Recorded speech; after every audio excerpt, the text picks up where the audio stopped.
season, but I think we've been in their shadow a little bit. But if you look at our results, we've had a good year as well. You know, we've scored 94 goals and conceded only 18. So, yeah, look, they've been excellent this year, and yeah, we'll be up against it. But yeah, look, I think the girls are ready for it.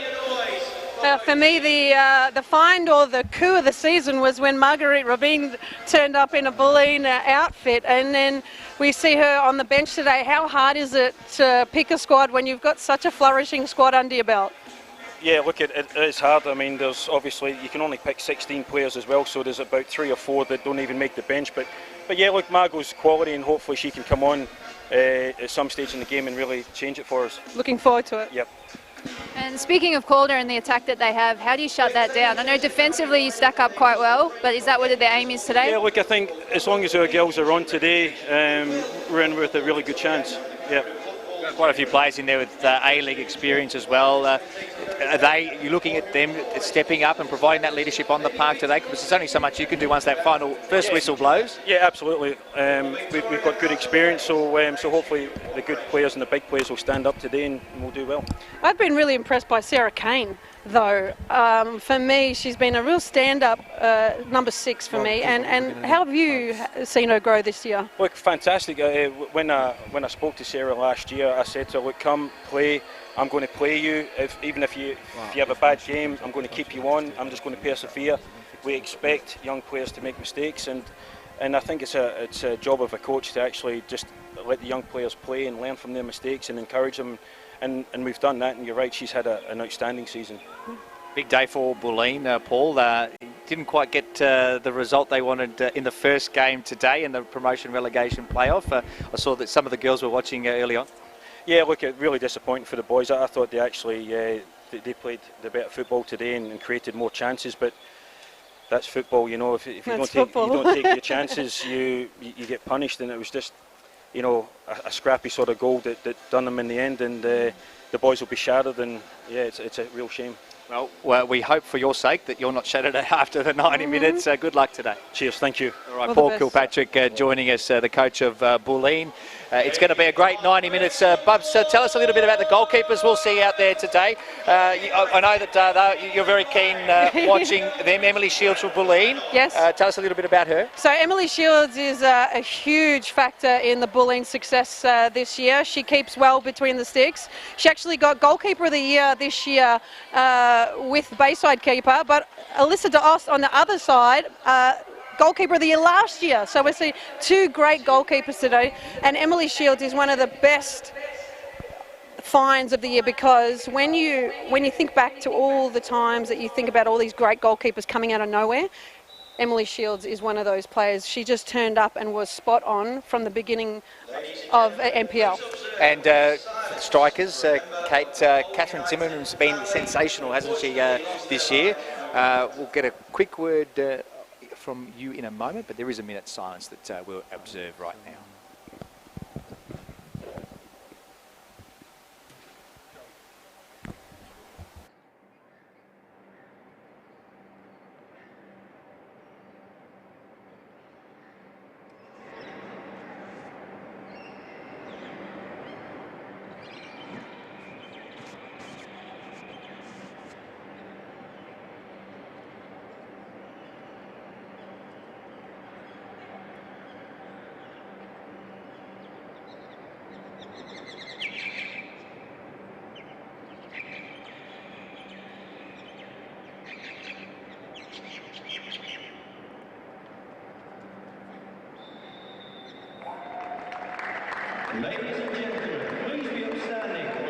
We get going here at the NPLW Grand Final. My name is Joey Lynch. I'll be on the commentary today. Thank you to everyone who has stayed on from Dandenong Thunder's win in the promotion and relegation playoff beforehand, or may just be joining us now on the broadcast. Thank you so much for that. Briefly pause again for the Australian National Anthem.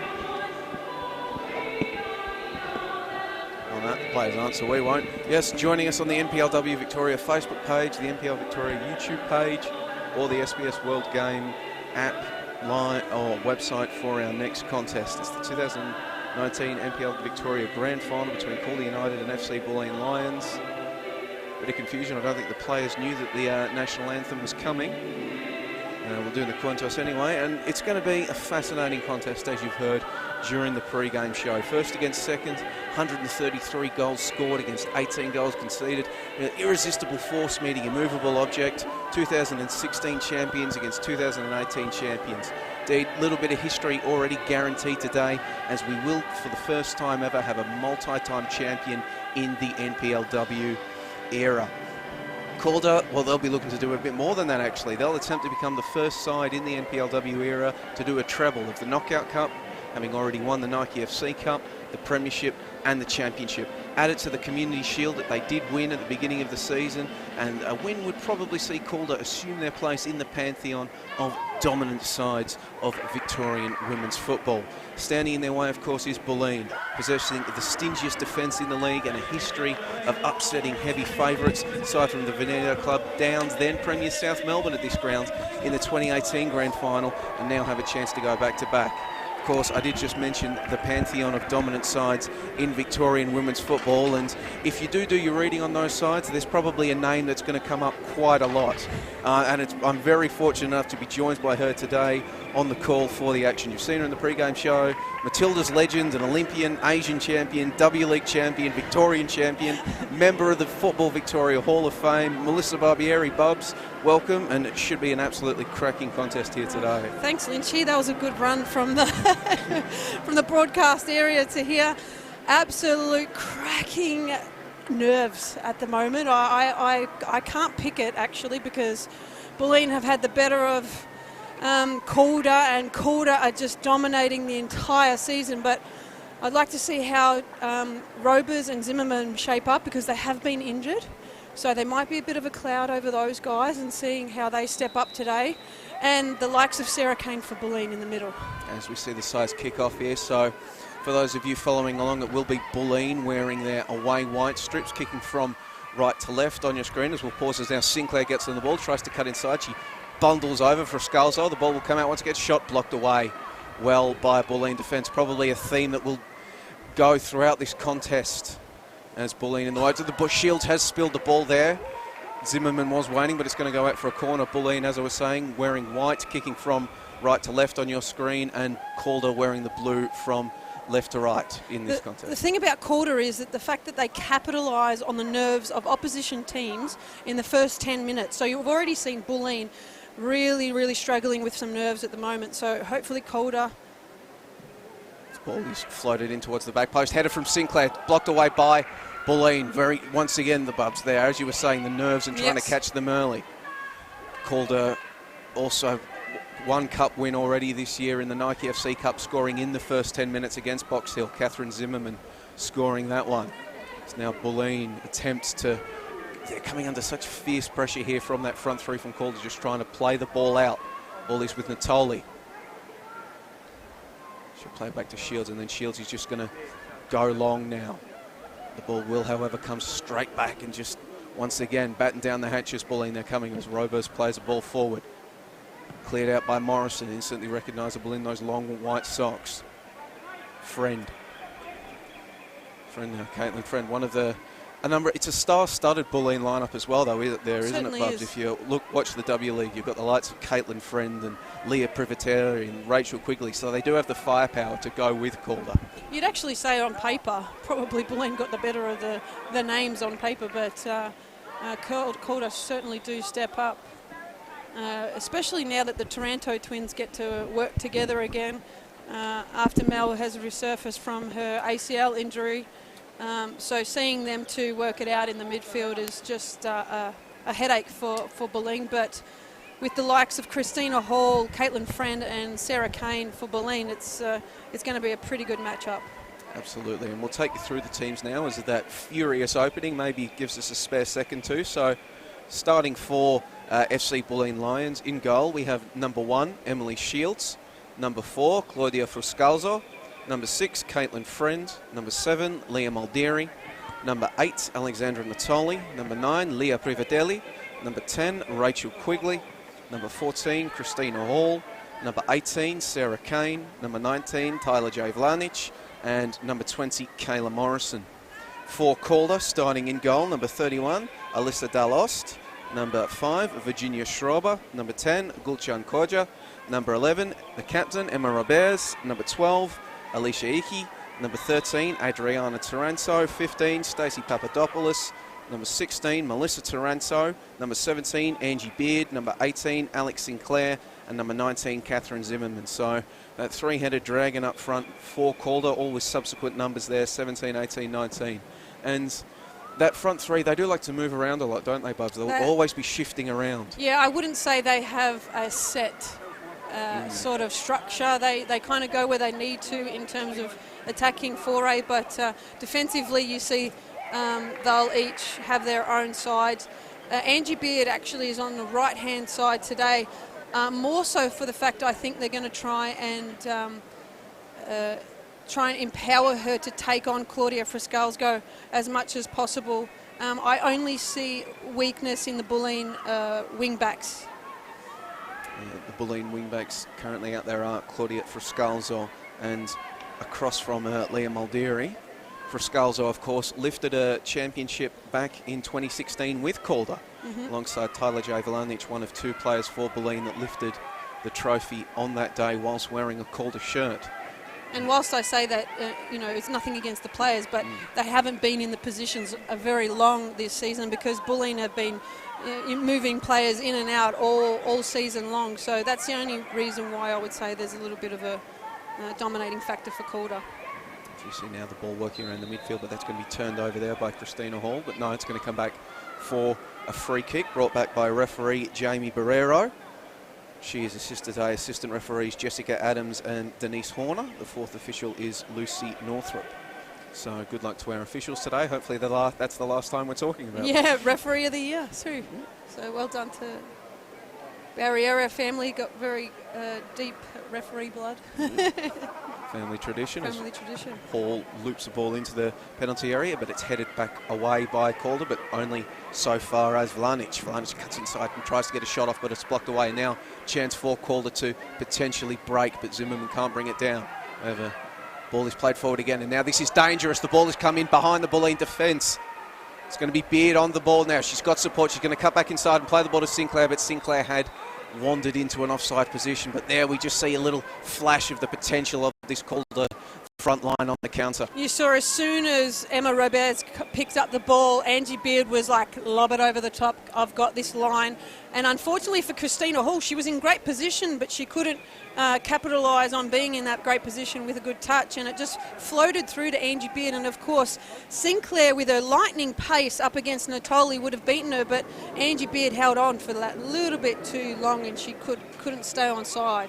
See, if it's possible to have an unsung hero of that front three for Calder, it probably is Sinclair. You've got Zimmerman, who wins the gold medals, and Beard that's got the Melbourne victory wraps, but Sinclair may be the engine that makes it go. Exactly, and I think for Sinclair, she's rewarded with Players Player of the Year 2 years in a row because of that reason, because players see what she does off the ball and what she does for the spirit of the team. You know, if you have a fierce competitor in Alex Sinclair, but boy, she is the friendliest foe that you've ever come across.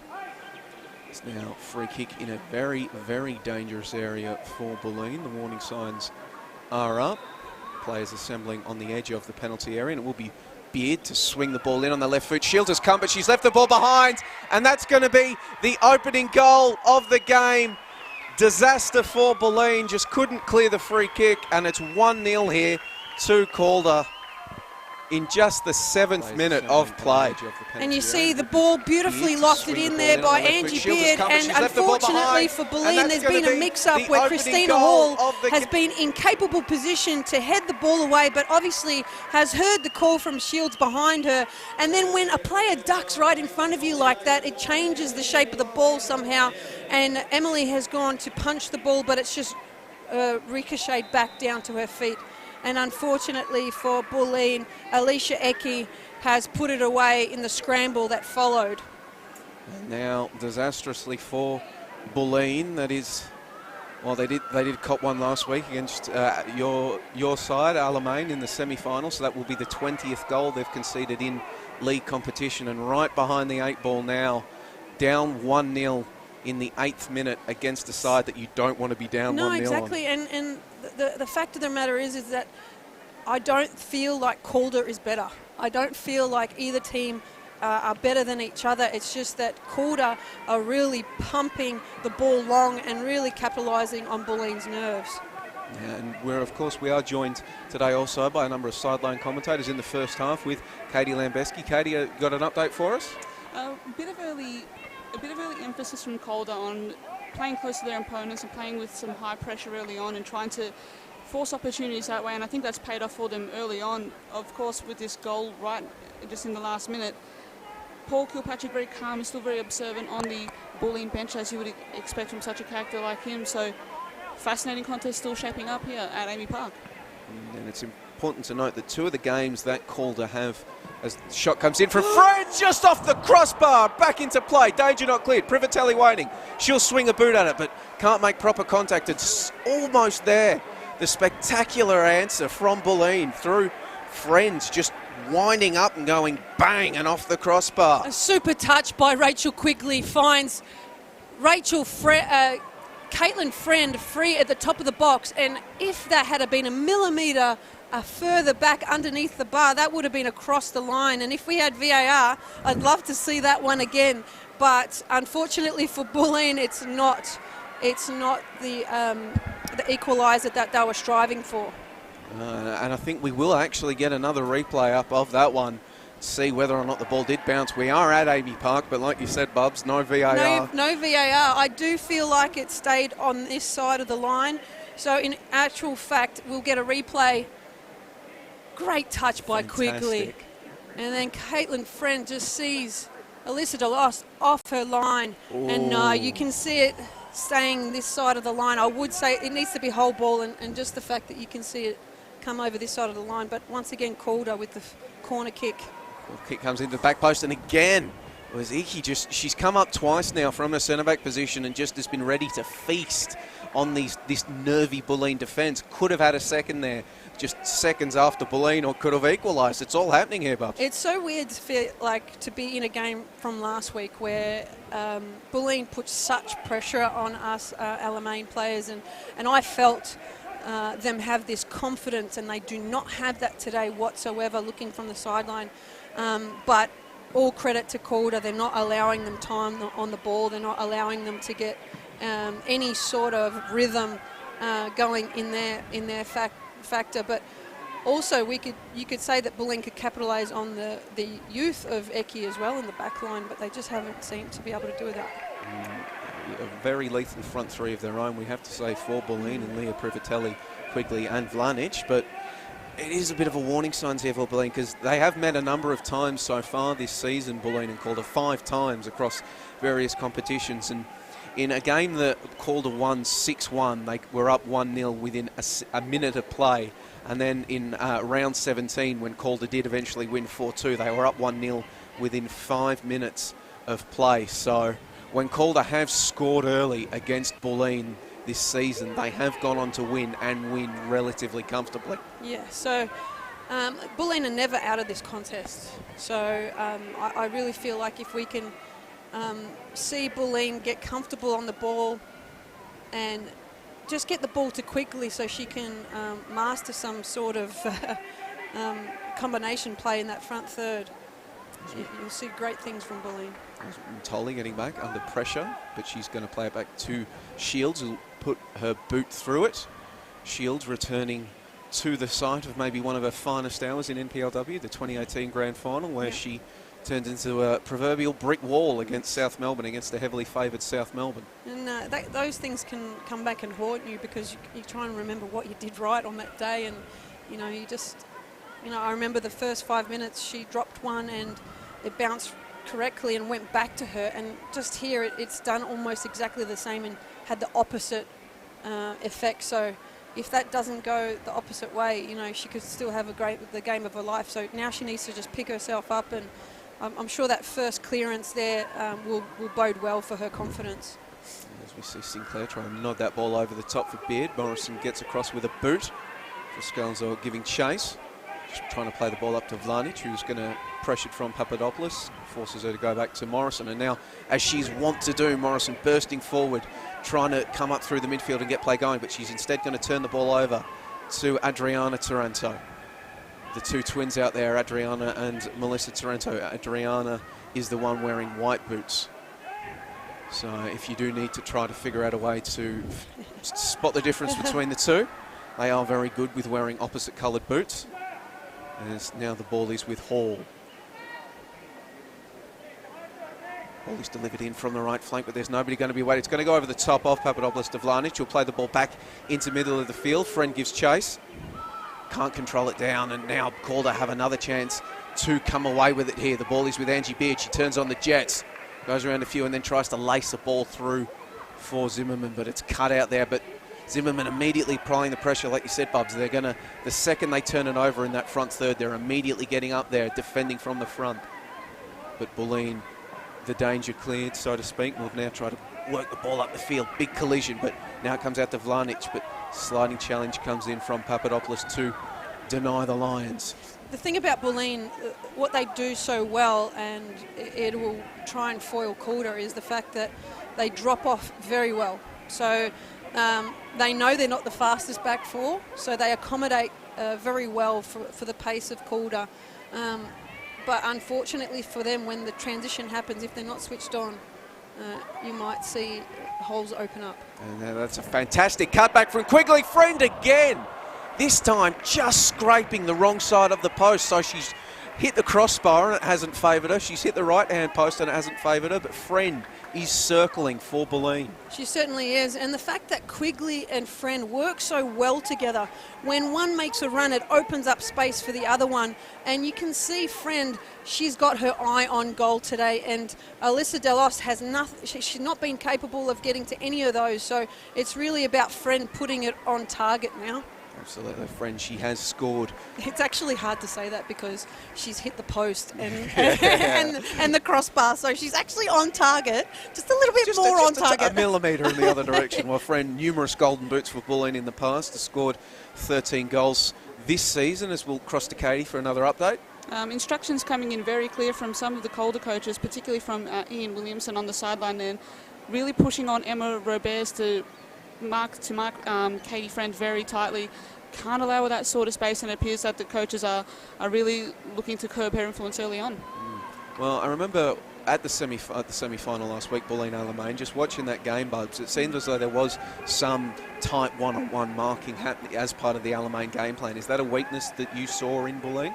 Yeah, only because you see such good players out there that you want to make sure that at every point of the game they've got somebody on their back. But unfortunately, it means if they lose that player, they are then open because everybody else is like, do I go? Where do I go? You know, do I go to this player? Who's got my player if I leave her? So it just makes for makeshift defending, which is not good. As we see now the ball with Dalost. Already holding up play. We're just 17th minute, probably a bit early to try to kill this game dead, but maybe just settling the nerves after having your post and your crossbar rattled. Yes. For a very young goalkeeper, exactly. Still a teenager. That's what I mean. I mean, all credit to whatever goalkeeper decides to hold up the ball, make them run for it. If you need the striker to sprint an extra 20 yards, that's more than they would have had to do in the first place. So, but it's really interesting to see for me, Calder having Stacey Papadopoulos match up against Tyler J. Vlanic. I'm sure that's done on purpose because TJ is very quick and very influential on that wing, something we couldn't control last week. As now we see Zimmerman playing another ball over the top. It's going to be Morrison getting in between Sinclair and the charging Beard, getting a big boot on it.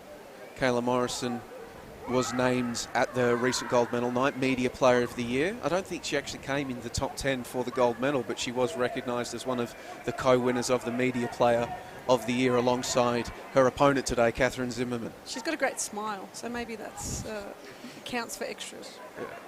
As now, well, Quigley, she's going to play the ball back and it's going to go to Kane. She's going to play the ball up to Vlanic.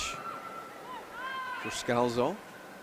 See the zonal marking, well, Calder just getting immediately setting up and cutting out these passing lanes. It's going to force Shields to go long, and then Schrober getting across in between Privatelli and Muldeary to cut the ball out. Now it's played forward once again by Calder. Morrison trying to cut out the danger. Then here's Adriana Taranto on the ball. She's just forced to turn around, but now she's going to play back to Kodja. And position Kodja loves to be in, just quarterbacking this Calder side and trying to pick out passes. That time she's going to get it to Sinclair. See now, Beard will go into the middle and Sinclair comes out to the right. The fluidity of this front three for Calder. Sinclair looking to play the ball up the touchline to Melissa Taranto. Melissa Taranto on the cutback, but Morrison is there to boot this ball clear for the contest between Quigley and Iki, and then Iki will just force Quigley into the mistake. Ball in the hands of Papadopoulos on this right flank, as we see some of the Bentley boys who will be playing in the grand final later tonight make their way out to take in some of this contest.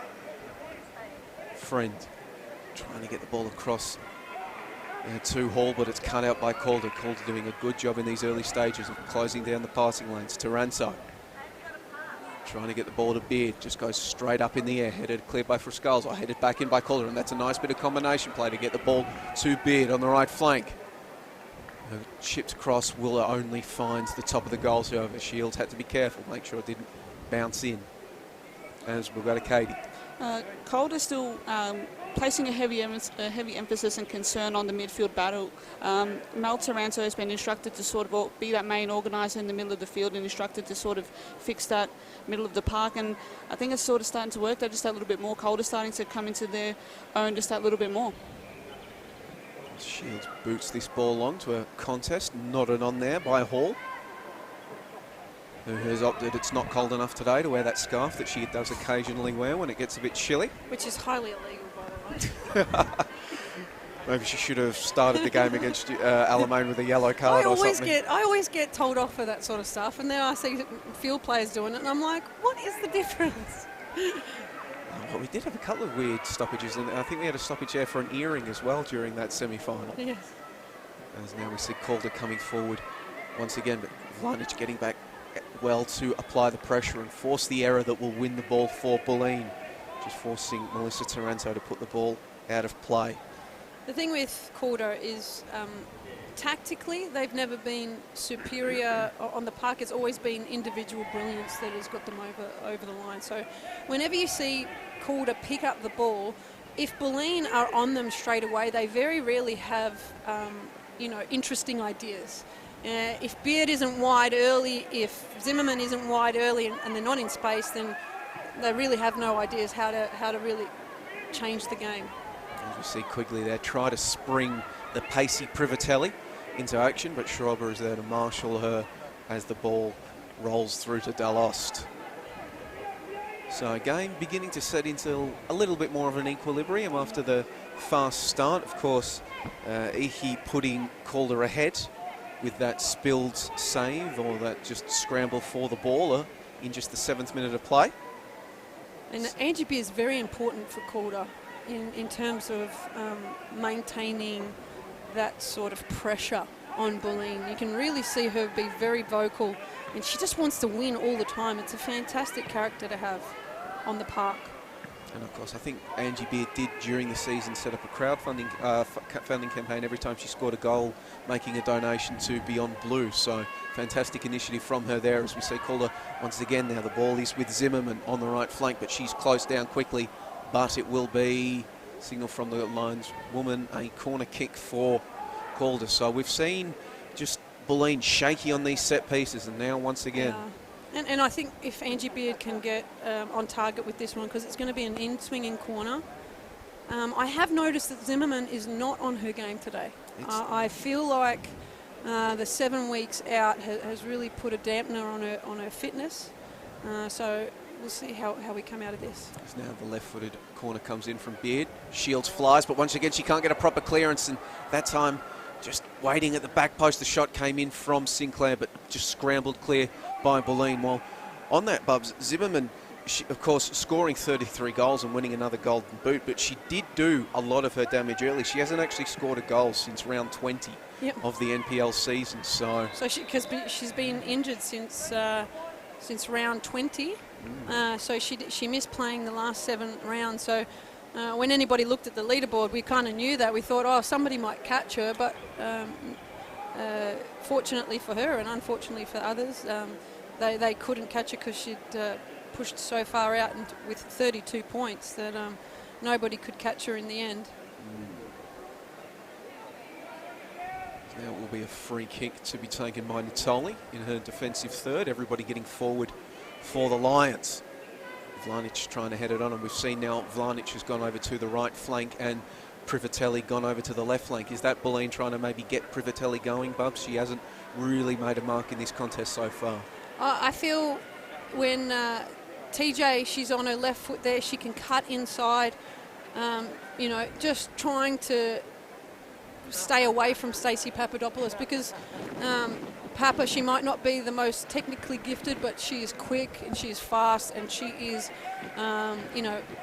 in the nicest way, a bulldog when it comes to tackles and tenacious and just getting in behind the ball and not allowing you to have the space. So maybe TJ is going to try and come inside a little bit more here. This long looping free kick played in, nodded on by Quigley. Strong challenge comes in from Taranto. That one was Melissa Taranto.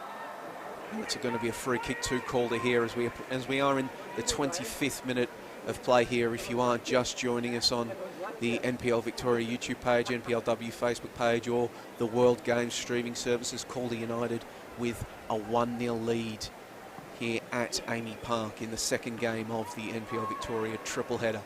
Earlier today, Dandenong Thunder remaining in the top flight for another season, downing the men's side of Bulleen 1-0 with a late Brandon Barnes goal. And later today, as that pass comes through to Delost. If they can just keep the ball a little bit better, Bulleen, they had 2v1 back there. Stacey Papp was holding the fort with Leah Privatelli, and Christina Hall was 1v1, but the through pass was not fruitful for them. Bashing and crashing alongside. It's flicked on there by Adriana Taranto, but Bulleen come away with the ball. Solely trying to find the ball to Friend, and she's going to try to turn Robers, but the pressure is enough to enable Adriana Taranto to come in and nick the ball away. Now, ball down for Beard to chase down the left flank. She's once again shifted over, this front three moving about. We've got Beard on the left flank, Sinclair in the middle, and Zimmerman on the right. But it is a Bulleen throw-in. I think for Bulleen to capitalise against Calder right now is to get wide early and create space for themselves, because Calder like to play down the centre. Now the Hall in a little bit of space on the left flank. She's going to cut back inside, get it onto her right boot. Overlap from Frascalzo was there, which was initially ignored. Kate tried to pick it out, but it's cut out by Calder. And now they can bust forward quickly on the counter, but that ball is just too strong for Sinclair. She's got pace, but she's not going to get to that one in time as Shields cleans up. It's a great idea from Sarah Kane. This execution was not there in the end. And Morrison once again frustrated as she tries to get Calder out. That time it was Melissa Taranto that nicked in front, as Katie's got another update for us from the sideline. Instructions coming in now from Mark Torcaso, who has asked Angie Beard and Catherine Zimmerman to switch flanks. Keep an eye out from that change throughout this half. You might see happen at this moment. Once again, we've seen Quigley on the ball, getting the ball from Privatelli. She'll move the ball across to Friend. Now Friend's to Muldeary. Beard giving chase and applying the pressure, and enables Virginia Schrober to just get across and boot this ball clear. And bouncing around, it's going to stay in. You see Sinclair getting just immediately spring into action to apply the pressure to Natoli, and then Shields. And as you can see, it's paid off as Shields has put the ball out from the pressure from Sinclair. And she's just won out there, like she's just decided, look, I'm going, with no real help from her teammates, but she thought, you know what, we can win the ball back here. And she put them under enough pressure that they do get a throw in. Now Robers gets the ball across to Taranto, Melissa Taranto, now with Adriana, trying to sneak a ball through there to Sinclair, but no doing. Knocked back by Quigley for Vlanic. She'll recover, comes under pressure from Schrover, and then the subsequent pass goes to Robers, but Friend creates the challenge. In the end, Calder throwing over there on that left flank.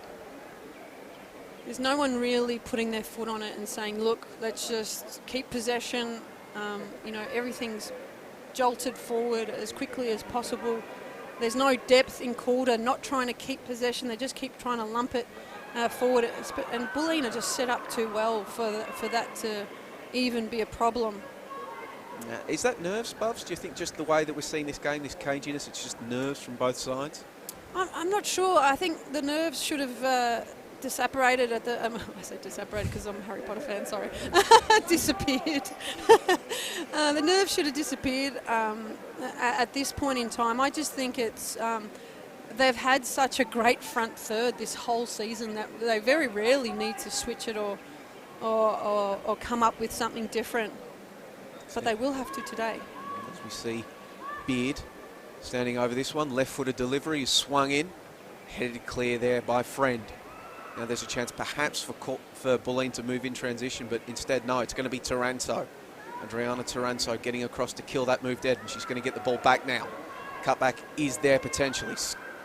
Poked away by the Bulleen defence, but this time Beard on the edge of the area. She's going to try from range. We've seen her score a few goals from range this season. I think it was number 8 on the top 10 goals of the season from a similar position against South Melbourne, but that time can only find the green seats behind the goals. I've seen one of those go in my own goal, unfortunately. Hate being on those highlights reels. Oh, yes. Goal of the year. Because they never seem to put up a best saves compilation, do No. they? It's always best goals. No. Memo to FFE, please. Shields will boot this ball out in the direction of Lanich, but it's headed back by Schrober. We're unable to nick a few passes together on Calder, and Friend will clean up for Bulleen. Ball is with Kane now. Comes under immediate pressure once again from Sinclair, and just again, the pressure, she's put on the pressure fairly there and forced a turnover. The Zimmerman played it back to Papadopoulos.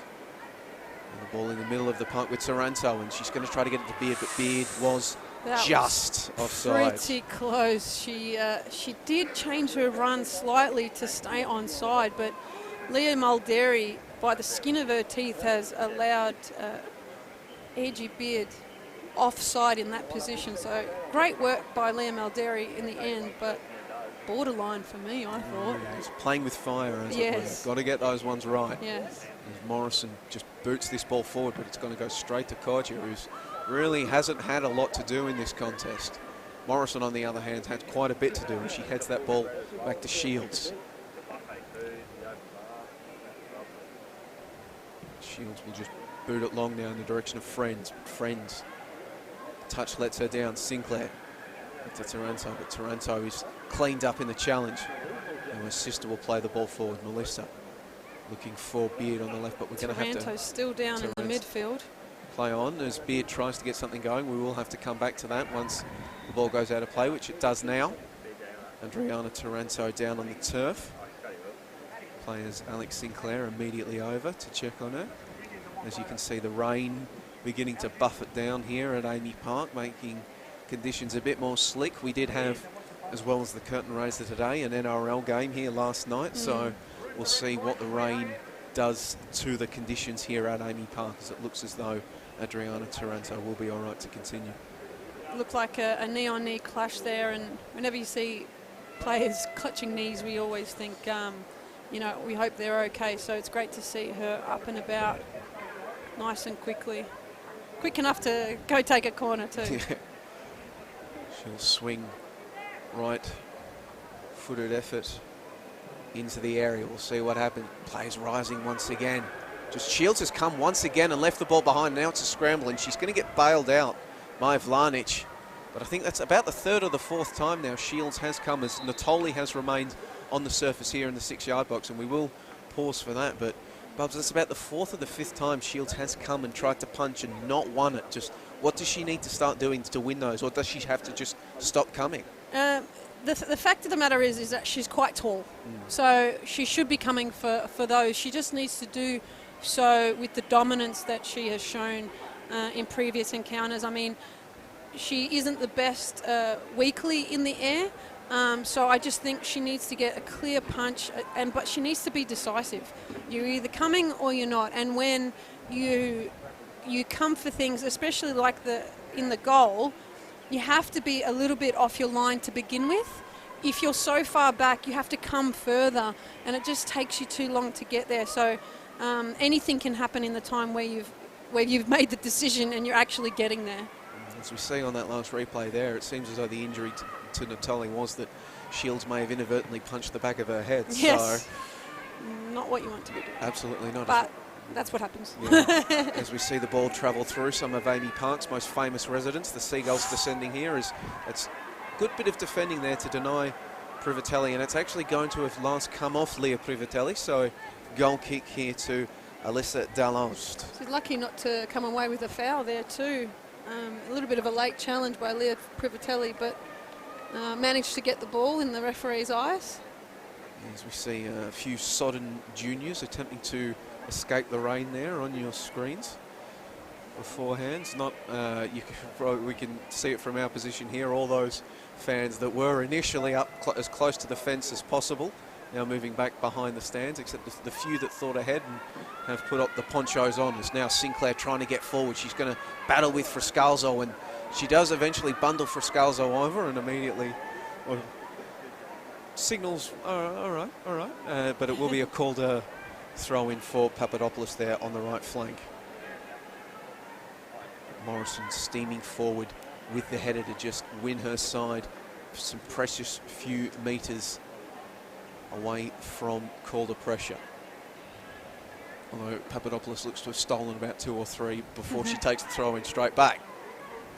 So just from Calder there, just mistakes, giving away possession in the front third. It's just uncalled for. You don't need to do that. You could even go back, but no one in the back line wants it either. So it's just a case of lumping it forward again, which is unfortunate because their players are capable of so much more. As we see Leah Privatelli maybe getting a bit frustrated up there up front, coming back to try to win the ball. Privatelli is one that does play with her emotions well and truly on her sleeve, so trying to get back and maybe spark her side into life. So Morrison trying to win the header, but that time she's collected the back of her opponent's head, it looks like. So we'll probably have another stoppage here. Have to immediately stop when you do have head injuries. Just trying to make out who Sinclair. it is. Sinclair. Sinclair was looking to play the ball, and Morrison just came to clear the header. Yes. And unfortunately, Sinclair got the ball. Morrison got the back of Sinclair. Jamie Barrero just waving play on, well, initially. Interesting fact, 9 years ago I won with Box Hill at Amy Park with Sinclair in my team. Oh. Yes, playing for Box Hill. So The WPL final. WPL final, of Yeah. course. Well, Against we were Heidelberg. talking about that's one of the most famous rivalries of women's football, isn't it? Yes. Heidelberg versus Box Hill. We were mentioning some of the dominant sides of the pantheon of Victorian women's football in the past, and it's pretty much Box Hill, Inter, and a bunch of other sides, isn't it? Yes, exactly. It's now Bulleen trying to come through. Vlanic will play the ball across the hall. Will cut back, trying to play the ball through to Friend, and it's just that late boot coming in, but from Melissa Taranto, but it was enough to snuff out the move forward. And now Calder have a chance to break forward in transition. Ball floated once again, floated over the top for Sinclair, and she's got Beard in the middle. Still working with it, going against Natoli. Excellently timed sliding challenge from Natoli. Had to get that one right, otherwise potential penalty for Calder, but it's going to be a corner kick. It's interesting to note that Roberts is just limping in the midfield. She looks to have picked up a knock on her quad there, so it'd be interesting to see what Calder do to keep her alive and well in this grand final. See another right-footed corner inbound. We'll see whether Shields comes to claim it. She's that time once again. Well, that's just a bit of miscommunication there for Frascalzo coming back and getting a head on it when looked to be a relatively comfortable collection for Shields. As now Sinclair working with the ball on the right flank, tries to get it back to Papadopoulos. Cut out initially. Now she's going to shield the ball, and well done there by Frascalzo to come away with it and get the ball to Quigley, who's working against Melissa Taranto. To Kane, back to Quigley. Touch initially lets her down, but she recovers and gets the ball to Kane. And now the switch potentially on, looking for Hall, but getting back in time is Calder, and now potentially a chance for them in transition. The ball with Melissa Taranto, but pass will just fall Sinclair and go out for a Bulleen throw-in. I see a little bit of a tide turning at the moment. Bulleen starting to get clearer possession. Calder not looking to keep possession whatsoever. So they had about 6 or 7 players in behind the ball there. And I think they just think, oh, the top 3 will just get it done by themselves. And they're not really putting any effort in helping them. Calder, ball looking for Sinclair. Sinclair trying to head it back into the middle of the field for Zimmerman, but it's gone off her head. Zimmerman tries to collect, but Frascalzo again is there to defend and win her side a little ground. Ball in the hands of Papadopoulos. Robo's really struggling here. Just a friend trying to play defence, and she's done so eventually as the ball is now with Hall. Ball trying to get the ball to Vlanic, and then there Privatelli was streaming into open space down the left flank, just couldn't get the ball to her. Now the ball with Friend, Kane, Vlanic, and now Vlanic will look up and try to spring the ball into space behind the Calder defence for Privatelli. But Kodja, as she's such a good player at doing, reading the play and intercepting. For Scalzo. The bench for Calder should Roberts have to depart. Maria Rampal, Polly Duran, Raquel Durales, well, Jenna Ibrahim's the backup goalkeeper, so probably not her, and Alex Gummer. You never know. Have had a few outfield players playing in goal throughout this NPLW season, so maybe a chance for the goalkeepers to return the favour. I had to don the field when we ran out of players against Geelong. So if you see anybody coming on, you'd probably see Gummer come on and play in the back line, and Gulkin Kocha can step up into midfield. She's quite good in that 6th position, because she defends from the front, so it's actually probably not a bad swap in my opinion, because Robers is doing a job on Friend right now, but how long I'm not sure.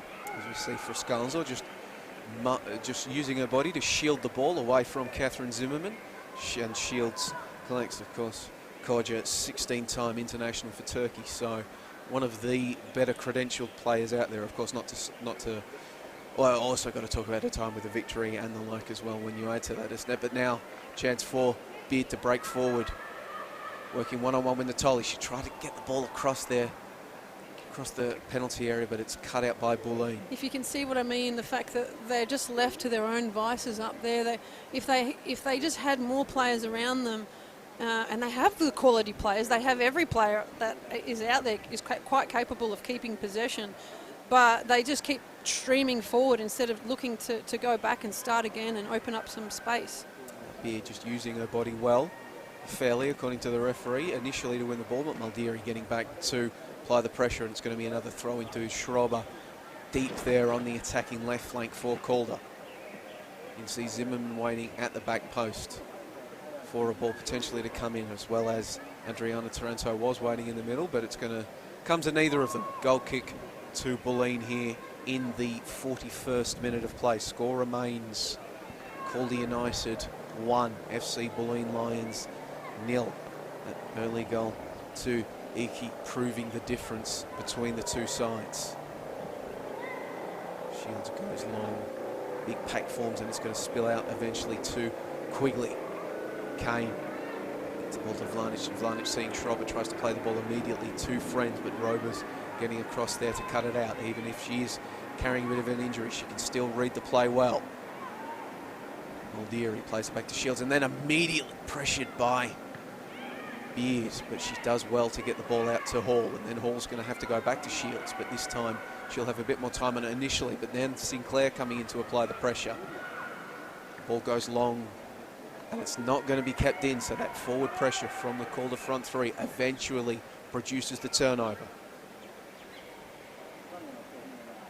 Chance potentially a goal at this point, as we see Calder streaming forward once again. Bulleen defending desperately, but a goal at this point for either sides at Bubs would be absolutely huge just before half time. Certainly would. It'll carry that team into the next half with enough gusto to probably take the next half. So if Calder can get a second one, it might stamp out any sort of imposing factor that Bulleen is starting to have. and they're quite capable of just coming out with one, even though they haven't been impacting the game as much as they would like.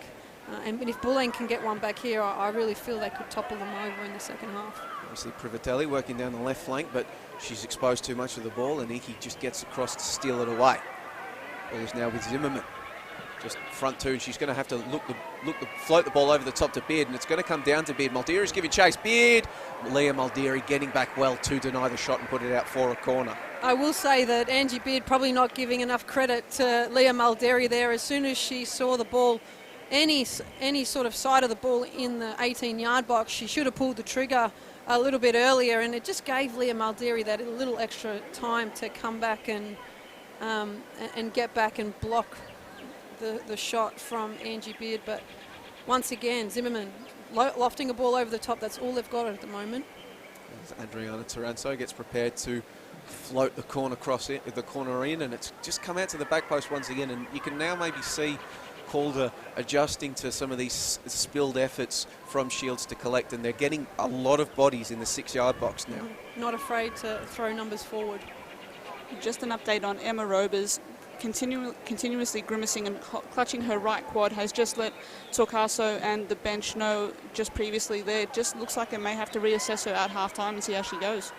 So potentially a big departure there for Calder United, their captain carrying a quad injury. It looks as though they are going to try to get to halftime with her though with one to go. I would say strap it up like a big old ham and stop it from bleeding and keep it moving at half-time. She's such a big player at the moment. Like I said, Gummer can come on and play in there, and Gould can step in, but you don't really want to change a dominating force at this stage of the game. Is jabbing up a thing at NPLW level? Couldn't get a jab? No. Well, you can't jab a muscle. Yeah. You can only jab joints. We certainly don't have doctors in the change rooms. We can hardly get a physio. As now Calder coming forward once again, and Papadopoulos, well, she's tried from range, it's deflected, it's gone back into play. Now the follow-up effort from Beard is blocked away from Shields. Morrison sliding across to clear the danger, comes out to Privatelli, plays it long, but frantically there, Bulleen surviving by the skin of their teeth. But now, once again, Calder coming, the ball is with Taranto.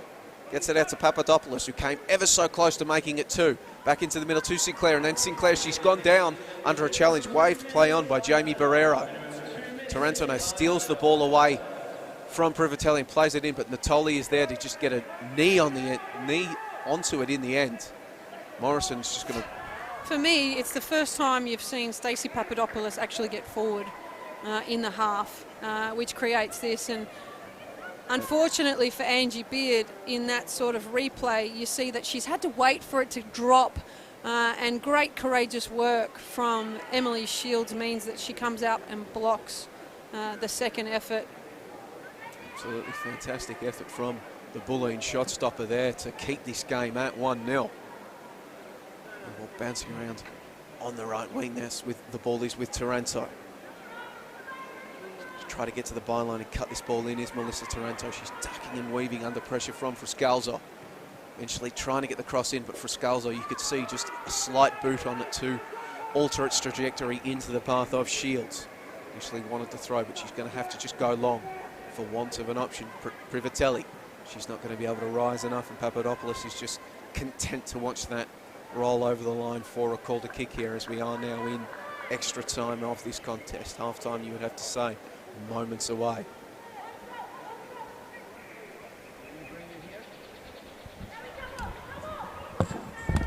Just prepare to ride solo for the final seconds.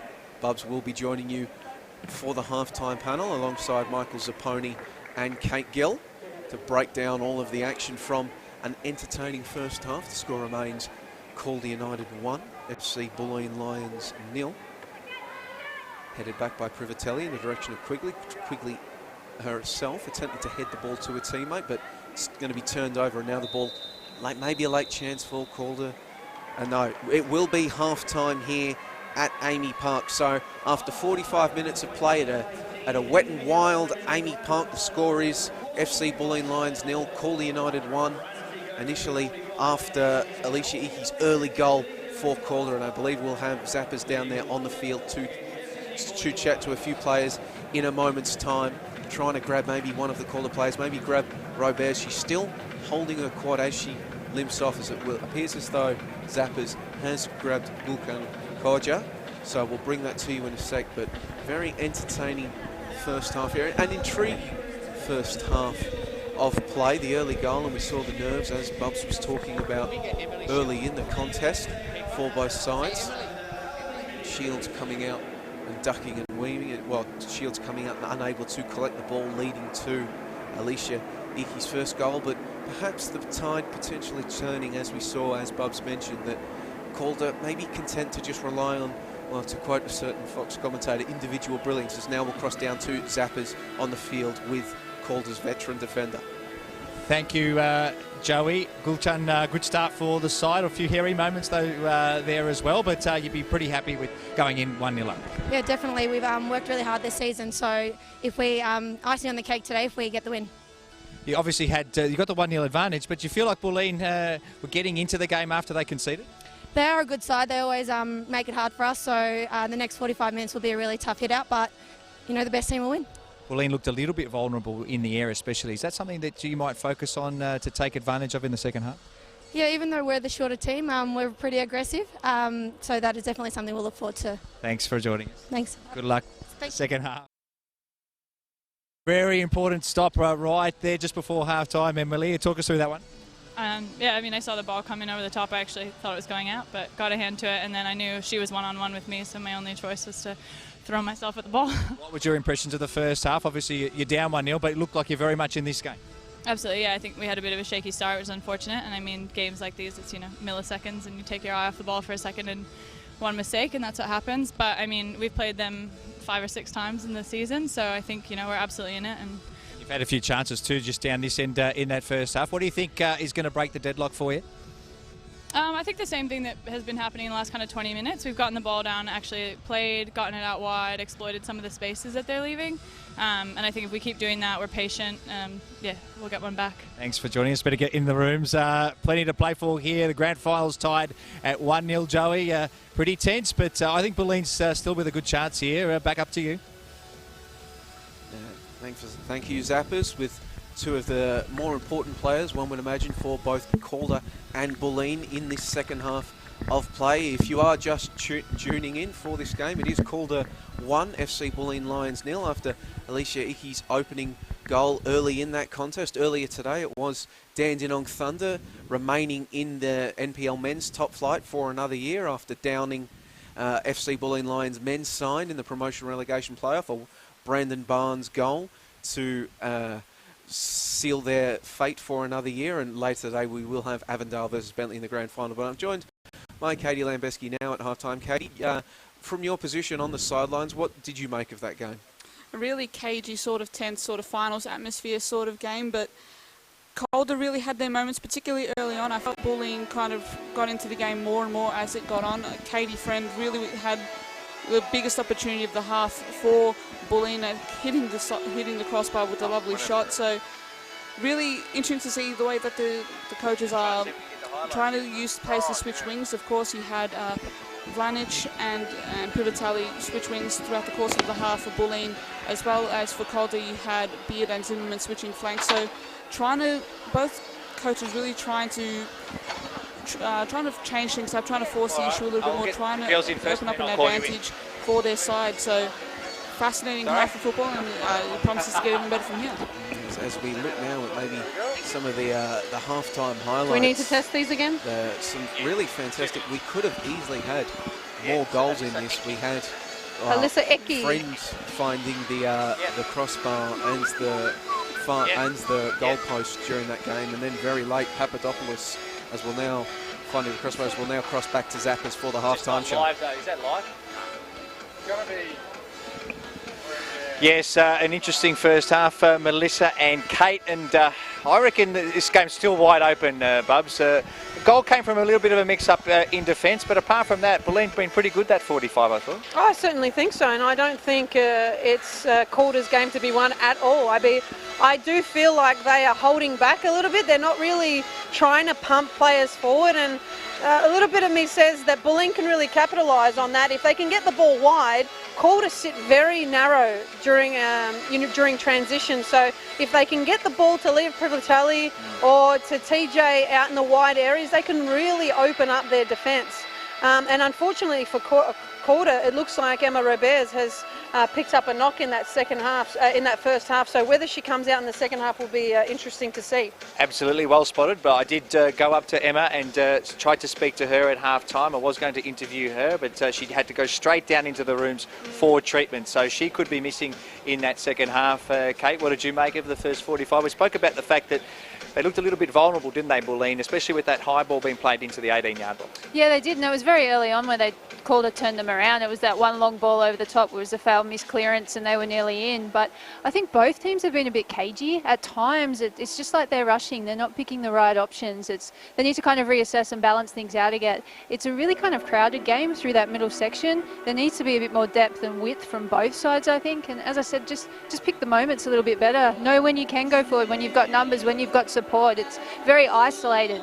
Okay, let's have a look at some of the highlights from the first half, and we saw that the goal came from a mix-up. And Bubs, as a goalkeeper, you know, coming out for this, Emily did come out for quite a few balls in that first half, but just wasn't really convincing when she did, wasn't she? Unfortunately for them, I think it's just a miscommunication, and unfortunately, when you come out for those sorts of balls, if your player's in front of you, you've called for it. If they duck at the last second, it's like the worst thing you could do, because you think, oh no, she's going to head it anyway. You may as well keep going with the header, and unfortunately it's fallen to a Calder.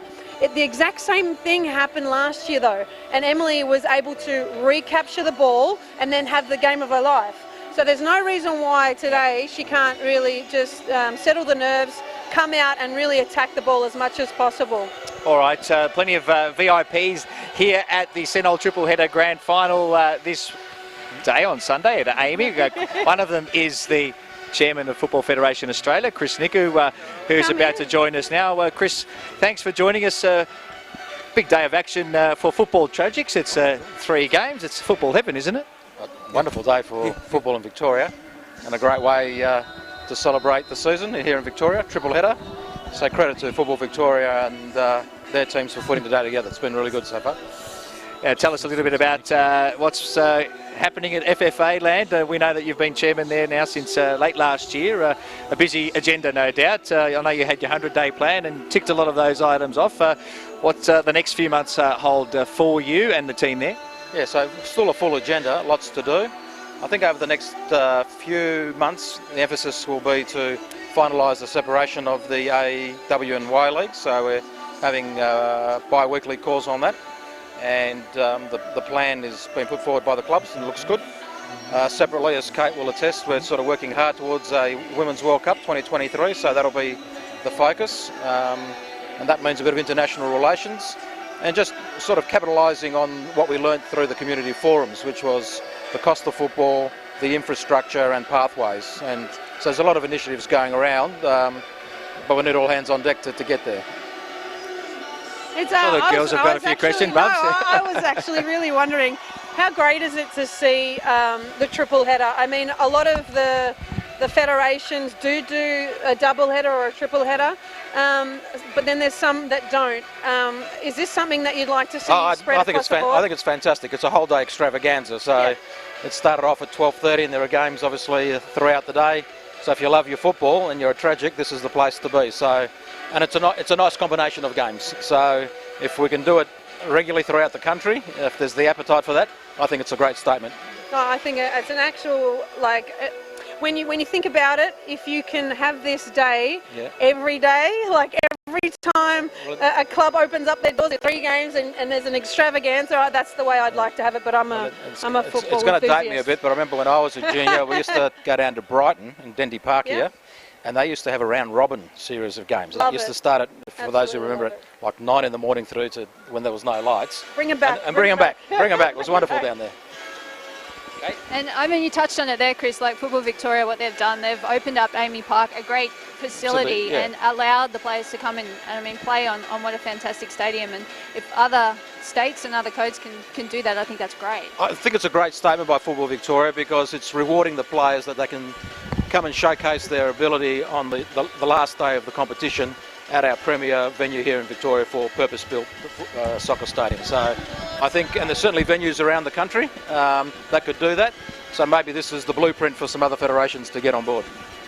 Oh, I might grab the mic off you again, Kate. I don't have a mic. I know. A lot of people would probably prefer it that way, Chairman. But Socceroos coming up soon in Canberra, and of course a great start to the campaign for the Socceroos with a win against Kuwait in Kuwait. Difficult conditions. We know that can be a difficult trip to do. So Graham Arnold obviously started off on the right foot for this campaign. 3 points always good. Oppressive conditions was my feedback. Really super hot and dry weather. So, but that's the test of qualifying for a World Cup. So they've got 3 in the bank, and they go to Canberra to play Nepal, and then off to Chinese Taipei a few days after that. And of course we've got the Matildas playing 2 games shortly, so plenty happening on the national teams front. Yeah, over 10,000 tickets sold already for that game in Canberra, so it should be a good crowd there. Tell us a little bit about the joint, the bid for the 2023 World Cup. There has been some talk perhaps that there might be a joint bid coming. That, I suppose, will play out in the next few months. Probably get a very competitive field, isn't it? Competitive field. One has fallen off now in, I think, Bolivia's come off. Yeah, so we're down to 8, but the criteria has changed. So we started off with a 24-country tournament, which requires sort of 6 to 8 venues, but now with 32 countries, we require 10 venues. So you've got to look at whether a combined bid enhances our capability to win it. And that's what we're doing at the moment. We'll make a call on that. We've got an open mind, let's say that. But we're very confident within our ability to put on a tournament of that size. But there's 7 other countries who would say the same thing, so we'll give it a shot. And whilst we're on the topic of women's football, 40 years ago, the first Matildas game was played on the 6th of October. I know there's been a little bit of work around celebrating that day, and that's coming up in the next few weeks. Yeah, I think it's a fact that's not well known, 40 years of Matildas, right? So, yeah, I think it'd be a very nice, nostalgic way to go back to where it started and recognise the pioneers of the sport, 40 years of national activity. So we're going to do something special to recognise that group and the Matildas generally. Well, we appreciate you coming up and joining us. We'll let you get back to the warmth of the behind the glass. Pleasure. Thank you, Chris. Chris Niku, the chairman of Football Federation Australia, joining us there. And really important, ladies, that's 40th anniversary for the Matildas, of which you were a big part of. I mean, it's fantastic that we're getting some notoriety now. I mean, it's all credit to the current Matildas. I really feel like they're showcasing what we've been building on so many years, and if they aren't at the forefront and they're not playing well, then nobody really cares, do they? So I would like to thank the girls that are applying their trade professionally now, and the likes of Katie Gill that has pushed that professional agenda, so that now we can be recognised as the pathway and what our foremothers have done to build the wonderful game that we see so well represented right now. Yeah, all to play for here at Amy Park. This is the second game of our Sentinel triple header. 1-0. It's all pretty close here at half time. Your match commentators for the second half of this one, of course, Melissa Barbieri and Joey Lynch. Yes.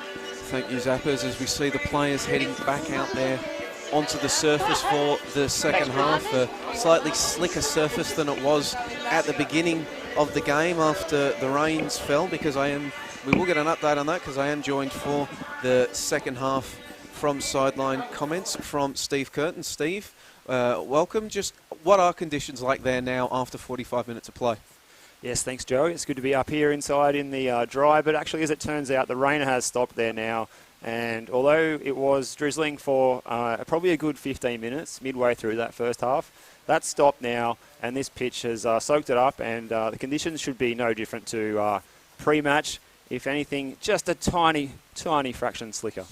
Absolutely. Well, we see both sides getting ready, both sides huddling up for the second half, and we should also maybe give a shout-out talking about the Matildas there and the Socceroos. Also a shout-out to the Junior Matildas, Australia's under-16 women's side, getting set to compete in the AFC under-16 championships, kicking off in Thailand later today. I believe it's match day 1 tonight. So we wish the Junior Matildas and Ray Dower all the best in that one, as we see sides getting set to kick us off in the second half. And I'm looking out there, and it looks as though we have had a substitution made. It looks as though, from where I am seeing, Alex Gummer has come onto the surface here. And yep, that is confirmation. That is number 29, Alex Gummer, has entered the fray for Calder, and that does mean that their captain, Emma Robert, we heard from Zappers that she had immediately headed down for treatment at the conclusion of the first half, and it appears as though Calder's captain was judged unable to continue, as now the former South Melbourne player. She began the year with South Melbourne in the NPLW, of course plays for Victory. She has come on into one of those holding midfield roles for Calder United. So we will see how the game changes as a result of that. Now we see Calder coming down the left flank through Schrober. Schrober whips the ball back into the middle. It's eventually going to come out, but Angie Beard can't make proper contact with the ball. You could see immediate frustration when it came off her boot. She knew that it was going to sky high, and in the end, Emily Shields has to pick it up off the top of her net, and will be a goal kick here as the Seagulls circle overhead. Thankfully, the rain seems to have stopped as well, so the fans are able to emerge from their hiding places underneath the alcoves on the grandstand and enter and watch the game from slightly closer, as we see an excellent job there by Kane to get in there and nip the ball away, as I am joined now back again. Bub, she's made the sprint once again from her position on the half-time show, and I was just telling the viewers there, Bubs, it does appear as though Alex Gummer has come onto the surface here, as we see her get onto the ball now down the left flank and whip a ball into the area. Players arriving eventually. Wow. It is Sinclair getting across, but Sinclair, big collision there between Sinclair and Shields, and I think I saw Shields immediately grab her forehead after that. She's looks to be in some pain there. Just both players, nothing but eyes for the ball. Just the slow-mo replay that we're seeing up here in the box now. Just shot comes in, well, boot comes in, and just a secondary knee. A knee straight into the face of Emily Shields. But thankfully, it looks as though Shields is okay to continue. But that's probably the best part of the head that you want it to hit as a keeper, where you head the ball. So she's brave work there to come out for that one. But what about the impact of Gummer straight away? Getting down that wide left-hand side. Well, we can see her now, though, once again on the ball. She's moved into one of the holding midfield positions that Robers was She probably won't last there. Yeah. I really feel like she hasn't played much this season. So it's not a credit. It's not a, not a slight. Yeah, it's not a slight on her, but she hasn't been playing much. She came over from South Melbourne, and she's not usually a centre midfielder, but she'll be put in there for her defensive abilities. Well, defensive abilities, because Calder, of course, defending a 1-0 lead here in the second half. If you are just joining us on the NPL Victoria YouTube page, NPLW Facebook page, or one of the World Games streaming services, Calder with the lead, as now they'll look to get the ball into the area for Beard. Beard is through. Beard's going to have a left-footed shot, but it was offside. You could see the casualness of Shields' save there with her boot. Probably not something she'd do if Beard wasn't offside. But and you can almost sense what was said in the change rooms with Stacey Papadopoulos without, having to bomb it long. She's put her foot on it. She's tried to play through the centre, and that's where that final foray for Angie Beard has come from, because she put her foot on it. She played through the Taranto twins through the centre of the park and out the other side. Just Angie Beard not timing her run well enough. Now Privatelli giving chase. Kodja and Schrober back there defending for Calder, and Privatelli's going to slide across. Perhaps was trying to find the touchline. Box Calder United into that high corner there with a throw-in, but instead it's gone all the way out for a goal kick for Alyssa Dalost, who, well, she had some nervy moments early, did the Calder United keeper, but her nerves must have been done a world of good by having a 1-0 lead going into the change rooms at half-time. Certainly, and if she can just keep her head on straight in some of the big moments that are yet to come, especially when they're playing the ball back to her, then it'll bode well for Calder. As we see turnover there, Friend getting across in to steal the ball from Schrober, and then Kodja trying to, well, maybe a veteran move there from Kodja, just booting the ball into the shins of a challenging Friend. Of course, Friend and Kodja both Melbourne Victory teammates, probably know each other very well. Kodja winning a goal kick for Dallas to take, and we can see they've moved the play across and players bunching up around the middle of the park, so it's going to go long from Dallas.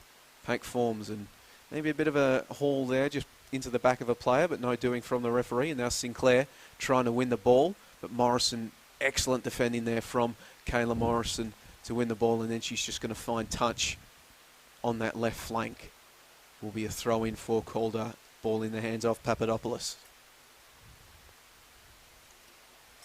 See on your screen a number of the Calder juniors that have come out for today. Calder juniors from both Calder and Bulleen out there cheering their sides.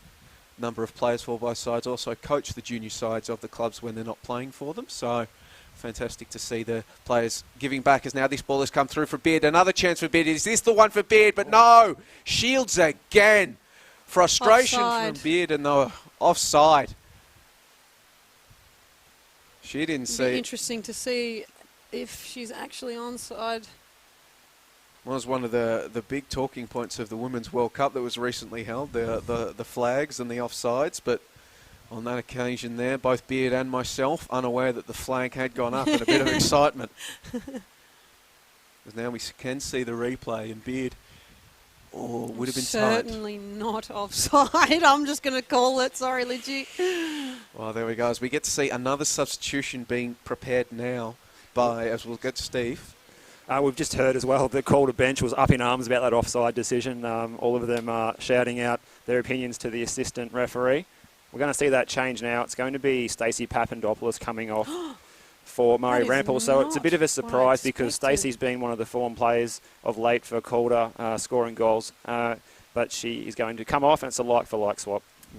Indeed. Papadopoulos has 3 goals in her last 2. So admittedly, she did play in the midfield against South Melbourne last week, but still doesn't look too happy to be coming off, does she, Bubs? I wonder if it's tactical. Is she injured? Like, I thought she was moving quite well. And we just saw her there, just playing balls through and putting her boot on it, and cunts are very frustrated. No, she's not happy She whatsoever. is not happy at all. Well, No, I wouldn't be either, but I wouldn't be as her teammate. Like, you've taken off one of the better players in the squad. now the That's ball, just crazy. ball played down the touchline was intended for Vlanic. Vlanic unable to chase it down, but well, Rampal, it may be a weird situation where she's come on, but she's no scrub, of course, one of Calder's inaugural players, over 100 appearances for Calder United, a champion back in 2016, and we'll see what she's able to do as she's gone over to that right-back position. So, indeed, as Steve said, a like-for-like swap. It's now Friends trying to, outside of the boot effort to Privatelli, but Kodja getting across with a strong challenge on another one of her former Victory teammates. That's so. I still can't get over it. I don't think Stacey's going to get over it. Well, Stacey hasn't gotten over it either. think, She's still standing up. Hasn't put the bib on. I will say it now that they've played into the hands of Bulleen very nicely. As we see Sinclair trying to bust through, but she's going to go down under the challenge from Natoli. Natoli probably quite content to give away the free kick and shut down any moves in transition from Calder United. Sinclair and Beard both very busy in these recent times, but one name that we haven't really said much this game so far, Bubs, is Zimmerman. She's won the gold medal. Yeah. She scored 33 goals in the season, but just maybe not quite up to her lethal best so far in this game. No, she's not. She's not at 100%, and you can tell whether it's just game fitness or she's still struggling with something. Yeah, as we saw Vlanic there just knock the ball past the newly introduced Rampal, and then she'll play the ball in the middle to Quigley. Quigley getting the ball now across to Kane. Kane back to Hall. Muldeary. Kane now. This is well worked from Bulleen. Gets the ball through to Muldeary. She'll go back and get the ball and then poke it through. And off her line quickly is Dallos. But there we see Bulleen just knocking passes between each other and trying to slice and dice their way through Calder's defence, something they'll have to do if they want to get back in this game. Yeah, it's about who can put their foot on the ball and start passing and playing some really good football, because what we're seeing right now is just typical of grand final football. You know, you see some really nervy mistakes, as we see there, Tyler just trying to, probably knock it long to somebody, but she can't manage to get the correct technique. And now there seems to be a problem with the ball, but if any of these teams just puts their foot on it and starts to play with the calibre of players that are out there right now, you'll see some more goals. As it's going to be a Bulleen throw-in there on their left flank.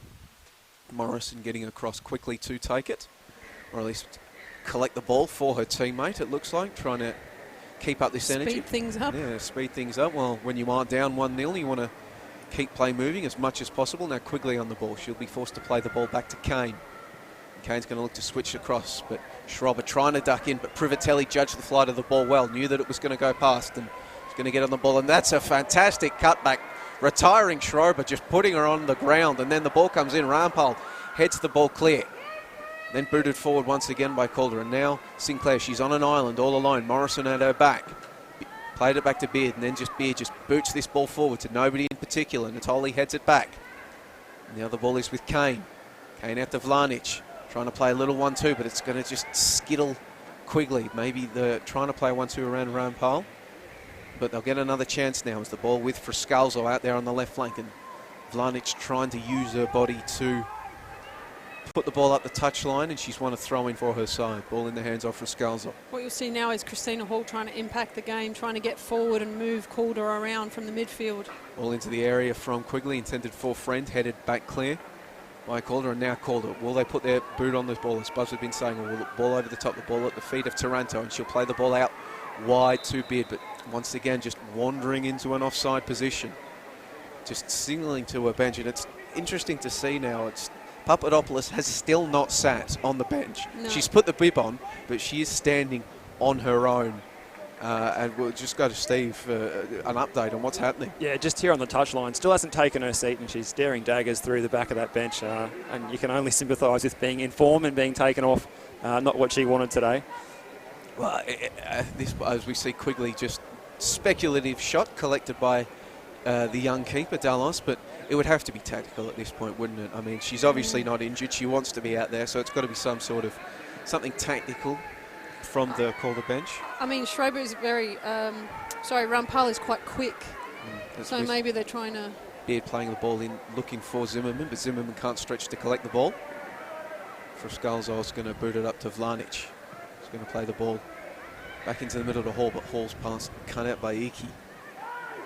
Kane look up and try to play through the ball through there to Vlanic. No doing, however, but you can see Bulleen now really beginning to get comfortable on the ball and trying to play combination play. As you see Papadopoulos on the screen, she is not a happy camper whatsoever. I mean, credit to her. She hasn't showed any sort of emotions or anything. She's done the right thing. She hasn't, not shaken the coach's hands and things. So all credit to her. If she's not happy, she's not really showing it, but she's just trying to stay away from the bench at the moment, try and clear her head, I think. His friend does well to keep the ball, and she'll play it back to Kane. Kane trying to get the ball across to Maldieri, and Maldieri does eventually win the ball, and she tried to play the ball through too quickly, but Kodja getting across. Now Natoli trying to keep the pressure on. Natoli just playing the ball into the middle, but is only able to find Calder shirts. And now something for Sinclair to chase. Sinclair working against Morrison, but the 2018 and 19 Media Player of the Year, Kayla Morrison, getting back to win the ball for Bulleen. Kane and Frascalzo, so just working a nice bit of combination play, Bulleen to bypass Calder and get moving. All now with Hall. Hall looking up and just playing the ball to Quigley, whose first touch just bounces away from her, and she's going to have to fight to get the ball back, but she's unable to do so. Taranto plays it back to Rampal on the right back position. And Rampal looking up, she's going to display the ball long, but Morrison reading the play, cuts it out. Gummer, what can she do?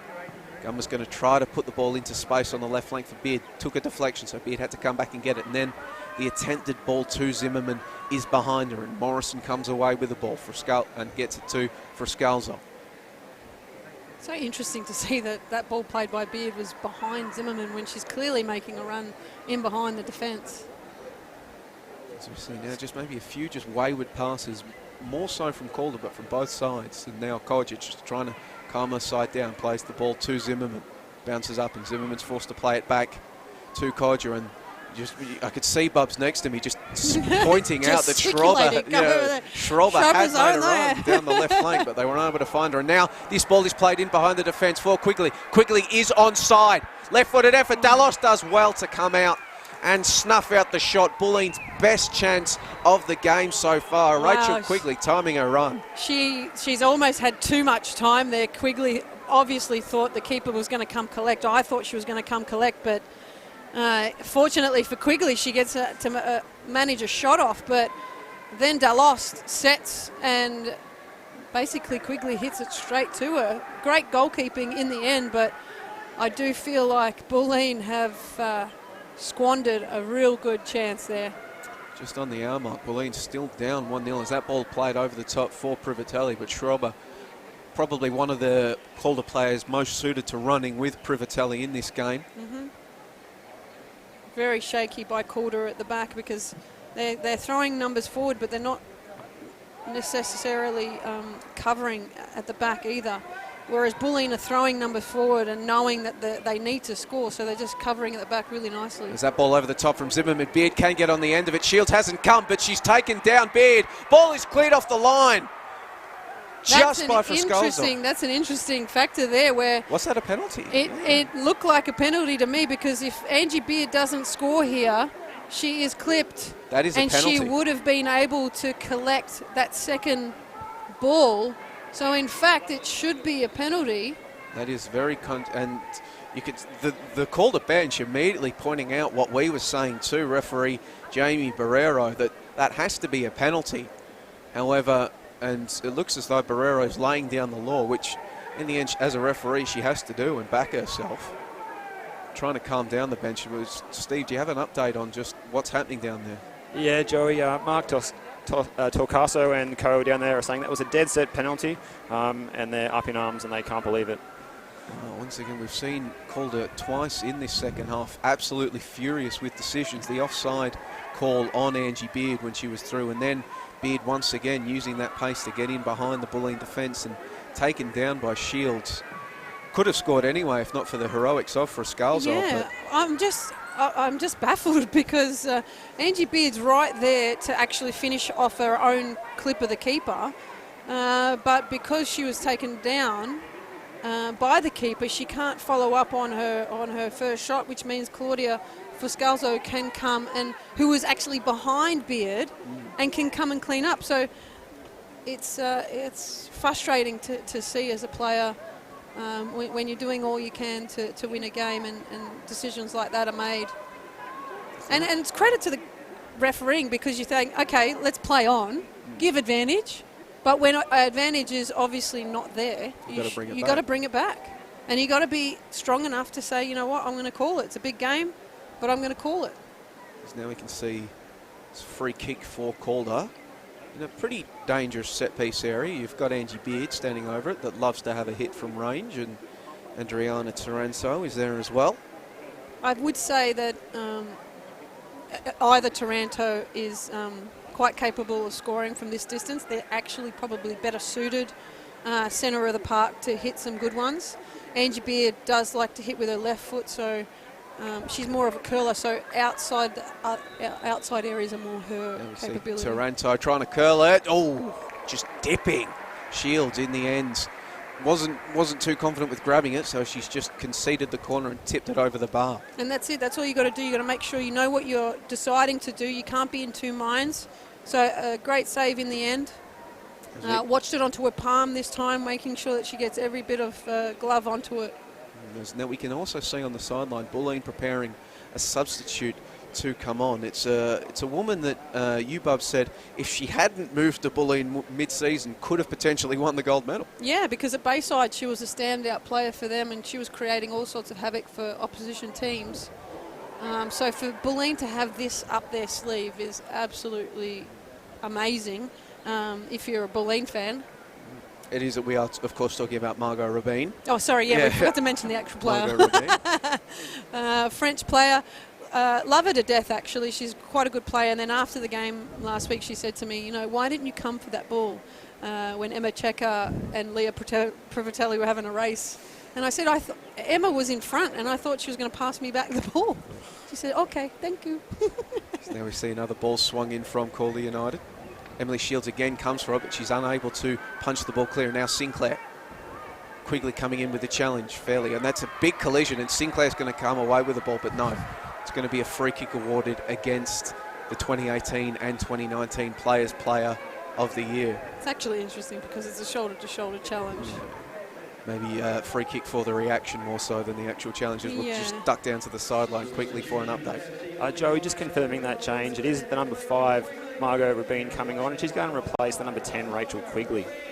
So interesting change there. Rachel Quigley having Bulleen's best chance of the game so far when she was played in one-on-one with Alyssa Dallos there in just about on the hour mark. And I will say, though, that, you know, even though Quids has had some dominating features in this game, she hasn't been as critical as she was last week. Like, I mean, some of the touches that she's had here, I wish she had last week, to be fair. So Rabin coming on a little bit earlier than she did last week in the semi-final. Of course, Rabin has got 21 goals to her name so far this season. She has scored 5 of those goals for Bulleen since moving the move to Bayside, although you do need to add the important qualifier in that the 5 goals were in the first 3 games that she played for Bulleen, none since. But now Kayla Morrison streaming forward from her position as centre-back, and she's going to whip the ball into the area, but Codger, centre-back on centre-back action there as Codger just blocks, the cross comes in, and now the shot from Hall from range, maybe hoping to get it lost amongst the bodies, but it's dragged well wide of the goals. I will say that it coincides with Leah Privatelli coming back from injury. So Rabin, you know, having to, she's basically made way for the fact that Leah Privatelli and TJ Vlanic have all come back from injury. But you can see the impact of Rabin straight away. The ball just bouncing around in that midfield area. Players from both sides competing for it. Eventually it's going to be Zimmerman that comes away with the ball, gets it to Melissa Taranto. Back to Codger, and then who inadvertently puts the ball into Melissa Taranto, but it fell to Rampal, and now the ball is with Adriana Taranto that's going to play the ball out wide for Angie Beard, and she's got Zimmerman and Sinclair in the middle. Gets it onto that left boot and plays the ball in Zimmerman, but Zimmerman's left it behind. Zimmerman, who has 33 goals on the season, back-to-back gold medals, back-to-back golden boots, unable to get any sort of contact on a free shot from 6 yards out. It is worth mentioning that Bulleen were 3 at the back at that stage. Natoli had drifted far, far forward and left 3v3 at the back. So Calder unable to capitalise on that number advantage, and you can see Bulleen throwing numbers forward again here. Yeah, they do need to throw the numbers forward. They are down a goal as Vlanic plays the ball into the area. Nobody able to get onto it for Bulleen. Booted clear by Calder. It's going to come back out to Muldeary out on the right flank, but she's immediately charged down there by Zimmerman, who just flicks the ball over the top of her marker. Plays the ball into the middle of the field for Gummer, who's closed down quickly by Hall. Gummer just plays it forward, but it's straight to Muldeary, and now Privatelli trying to turn Schrober, and eventually she does. Rabin tries to play it back for Privatelli. Privatelli's pace creating troubles there for Calder, but Gummer, strong challenge to win the ball back initially. Neither side able to really retain clean possession. Taranto's just going to swing a boot at it and try to get it out wide to Beard, but Frascalzo winning the ball for Bulleen, it appears. Played up to Vlanic and Rampal. Rampal wins the header. Beard tries to flick it forward, but now Kayla Morrison. Kayla Morrison's going to play it back to Shields and maybe just try to calm things down. Just frantic action here at Amy Park. Rabin wonders where it went. It's gone forward for Calder to Zimmerman, who plays it back for Taranto. Now working out there on the left flank is Melissa Taranto, working one-on-one with Leah Muldeary, trying to get to the byline. Just marshalled towards the corner flag, and now help comes in the form of Hall, and Hall's going to put it out for a throw-in. So just quickly touchline update once again there. As was the case in the first half, the Bulleen bench and Paul Kilpatrick very calm despite the 1-0 deficit, so they're confident that their patience will pay off, I think.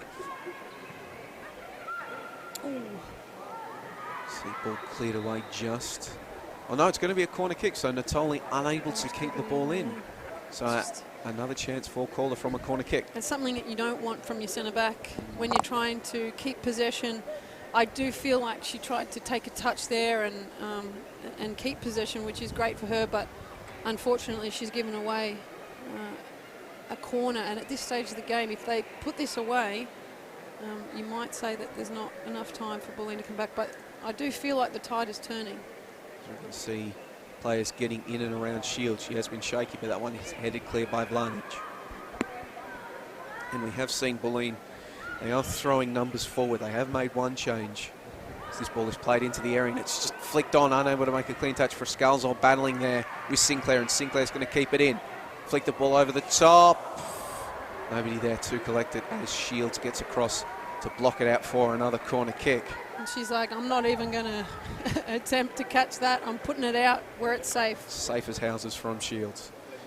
As we say, yeah, we've got Margot Rabin has entered the field, and it looks as though we've got Emily Dolzan getting set to get on for Bulleen as well. They also have Kelsey Zafaridis, Francesca Yamano, and their captain, Tessa Cernio. No place on the bench for Melanie Camilleri, No.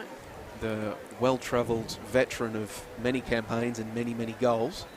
We'll see what Bulleen... Dolzan will have lots of speed to give up front, so you would say that Kilpatrick is trying to put some energy up there and get some movement happening, especially in the press situation. This ball is swung in towards the back post now. Sinclair waiting again at the back post, as she so often does, but unable to get a touch on that one, and it's going to roll out for a Bulleen throw-in.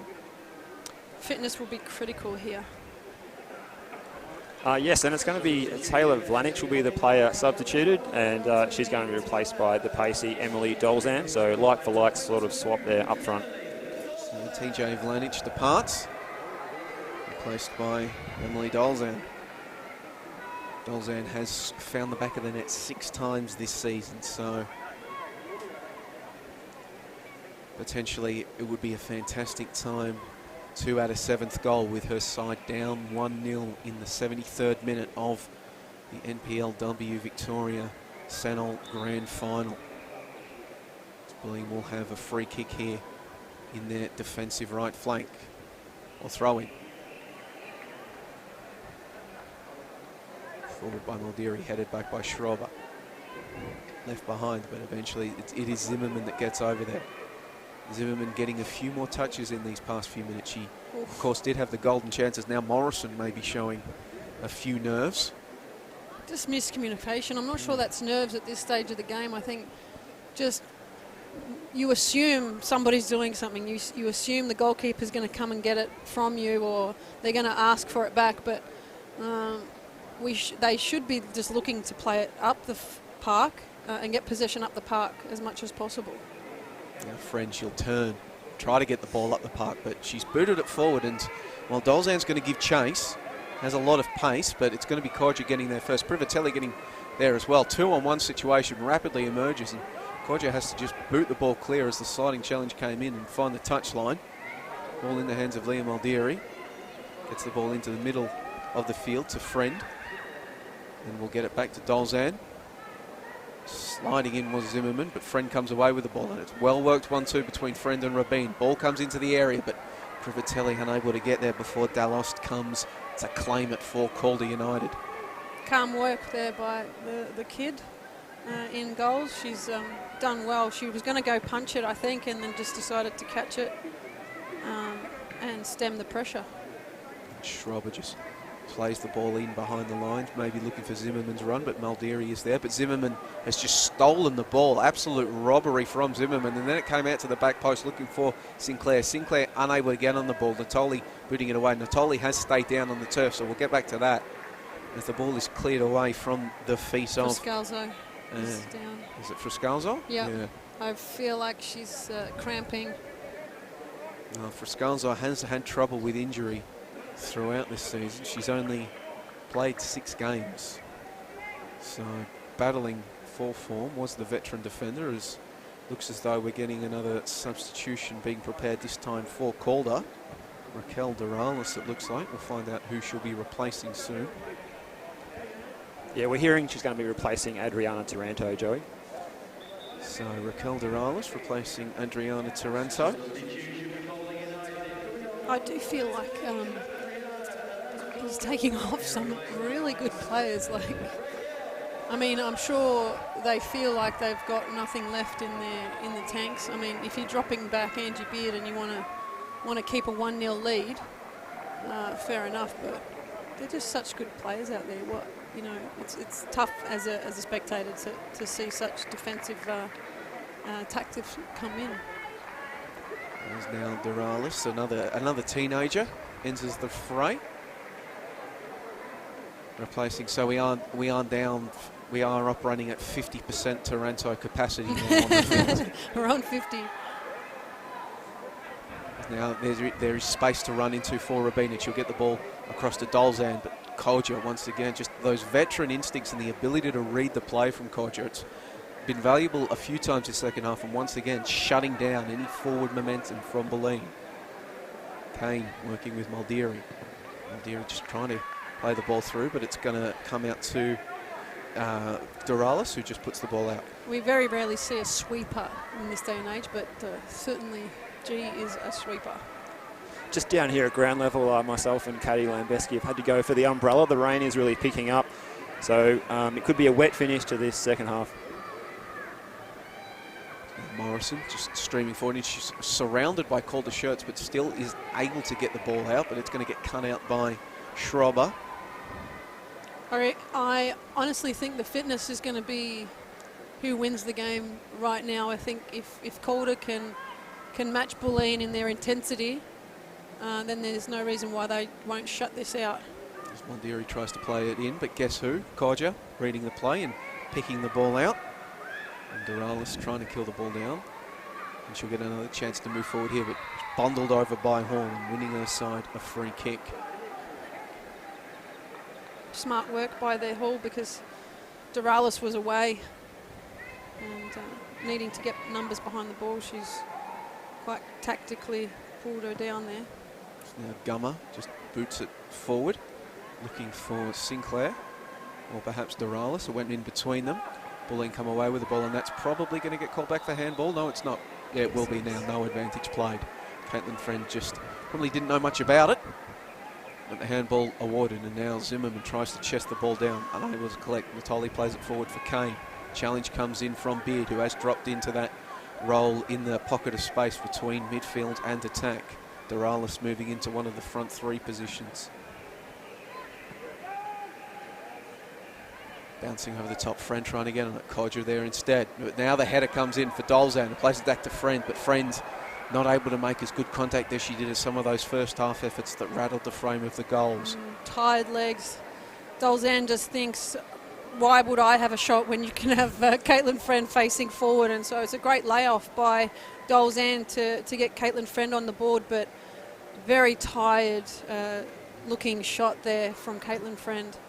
Bulleen's still not out of this though. No, absolutely not. The game has really everything still to play for in this one. We are just in the 79th minute, so with just over 10 minutes to go. Calder United won that early goal, paying dividends as they retain a 1-goal lead over FC Bulleen Lions, the defending champions. You wonder whether if they don't score that goal really early, whether the game would have been played in the same manner. Absolutely. As the ball intended for Caitlin Friend, who's now playing, you can see with the departure of Quigley, is just getting forward more often now to try to fill that void. Her and Rabin just seem to be pushing high as much as possible.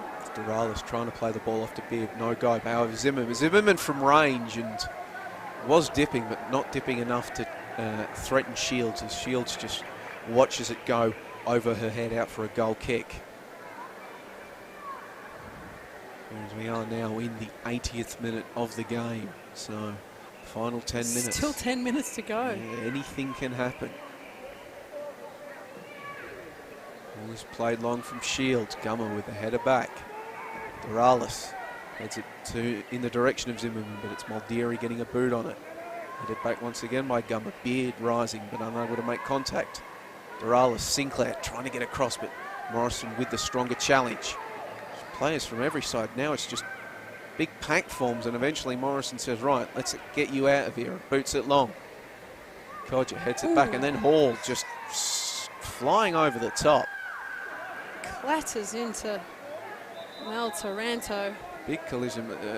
Referee has signalled for trainers from both sides to get on there quickly. It probably, you can see just Hall rising and crashing into the back of Taranto, and they landed heavily. I feel like it's a head injury, but then Christina Hall has landed on top of Mel Taranto, so maybe hurt her back as well. So all sorts of danger for Bulleen here if Christina Hall hurts her, lands straight on the back of Taranto there. Well, both players are there. The magic drink bottle. Magic drink bottle. I'm not sure where he's going to try and put it. And there's the magic spray. You see Taranto's sitting up. Hall has remained down, and it looks as though Hall has come off second best from that. You can see the shrug. I do feel like the physio trainer. was a bit of a little bit of a smile, a wry smile from the physio there. So hopefully that means that she's okay to continue, and maybe a sort of a bluff in terms of trying to get the team together. Take as long as you can. Try and disrupt play a bit. All sorts of tactics, I really feel like she's a very smart player like this, and she's obviously fouled someone. You might think that you might be getting a yellow card, so you kind of play it up a bit, and you're like, ow, I'm hurt, and still gets the yellow card. Told you. So maybe she was trying to play for the whole I don't want to, but Jamie Barrero, an unsympathetic audience. No. She's like, I'm really hurt, though. Well, it will be a free kick now to Calder, and Hall will have to depart. Trainer maybe getting a little bit more treatment as well. And it's because that she was giving a yellow card that Melissa Taranto does not have to vacate the field, if anyone was wondering at home. Because technically they both should, because they both received treatment.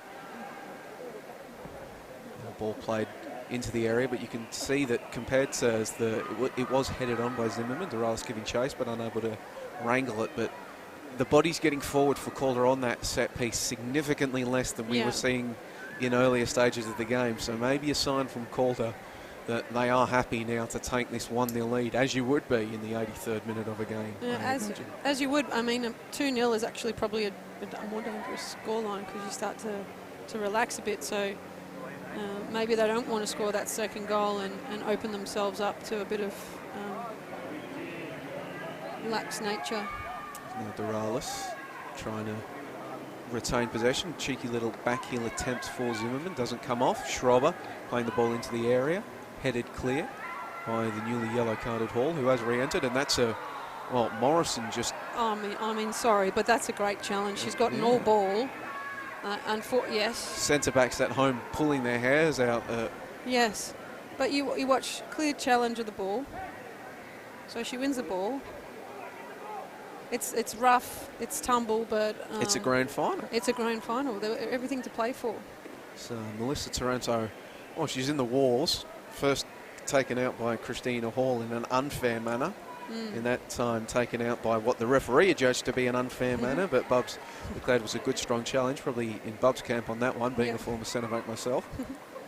But it's just a poor timing in terms of, she's coming through, she's swinging for the ball, and she's just off the ground at that particular moment where she gets hit. So it just looks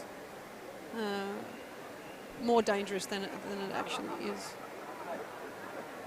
But once again, you see only 4 up front for Calder. Not to say that they can't score with just the 4 that they have up there. I mean, Alicia Eki, the goal scorer is in there. So, and we see maybe if they had been sprinting towards the goals there, Shields unable to collect cleanly on the initial attempt. She eventually did get it right on the second go as Taranto getting back, plays the ball out to Rampal out on the right flank. She's just going to boot this ball forward. Bit of a healthy shove there. I think that was an accident. I definitely don't think that was on purpose. A little bit of a tangle. But Christina Hall rightly saying, well, you called the other ones against us. What about this one for us? Calder seem to be taking their time, which of course you see you love to see it. I do. Just boxed in there by the corner flag there on the right flank. Bulleen trying to get across and get things moving. Ball's going to come out for a Bulleen throw-in. And you call for everything at this stage of the game. Never know which way the referees might lend to. If they're umming and ahhing, and you give a good shout. Doralis giving chase, and she's going to keep that. No, she's not. Flag eventually does arise. Maybe Zimmerman thinking this is my shot. Instead, Shields will boot us forward. Dolzan, not enough height to get on the end of that one. It's headed straight back. Doralis. Doralis tries to pick out the run of Zimmerman. Zimmerman's going to apply the pressure to Muldeary. Muldeary desperately trying to find touch, but she's going to have to give chase and does well to get there in front of Zimmerman. Zimmerman probably content to allow her to put the ball out for a Calder throw-in, so Calder can get forward and reset. Virginia Schrob are coming forward, and maybe a bit more action potentially on the Calder bench as well, late to defend this lead. Now Doralis fighting for the ball on the edge of the area, but Natoli getting across to try to pick out Friend, but all she can find is Taranto, and then Taranto wound up from range. Beard lays it out to Sinclair on the right flank. Back to Taranto. Taranto under some fierce pressure there from Rabin, who's come a long way back to try to win this ball.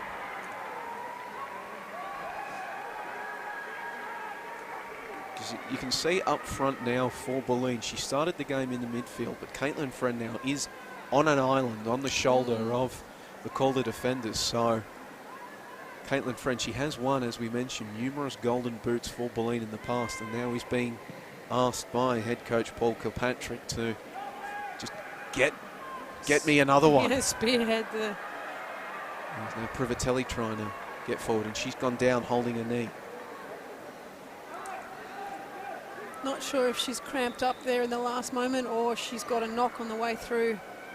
And that's, once again, we see substitution being made on the Calder bench. Yeah, just confirming that Polly Doran, 14 goals this season, is going to get her chance to come into the action at the expense of Alexandra Sinclair.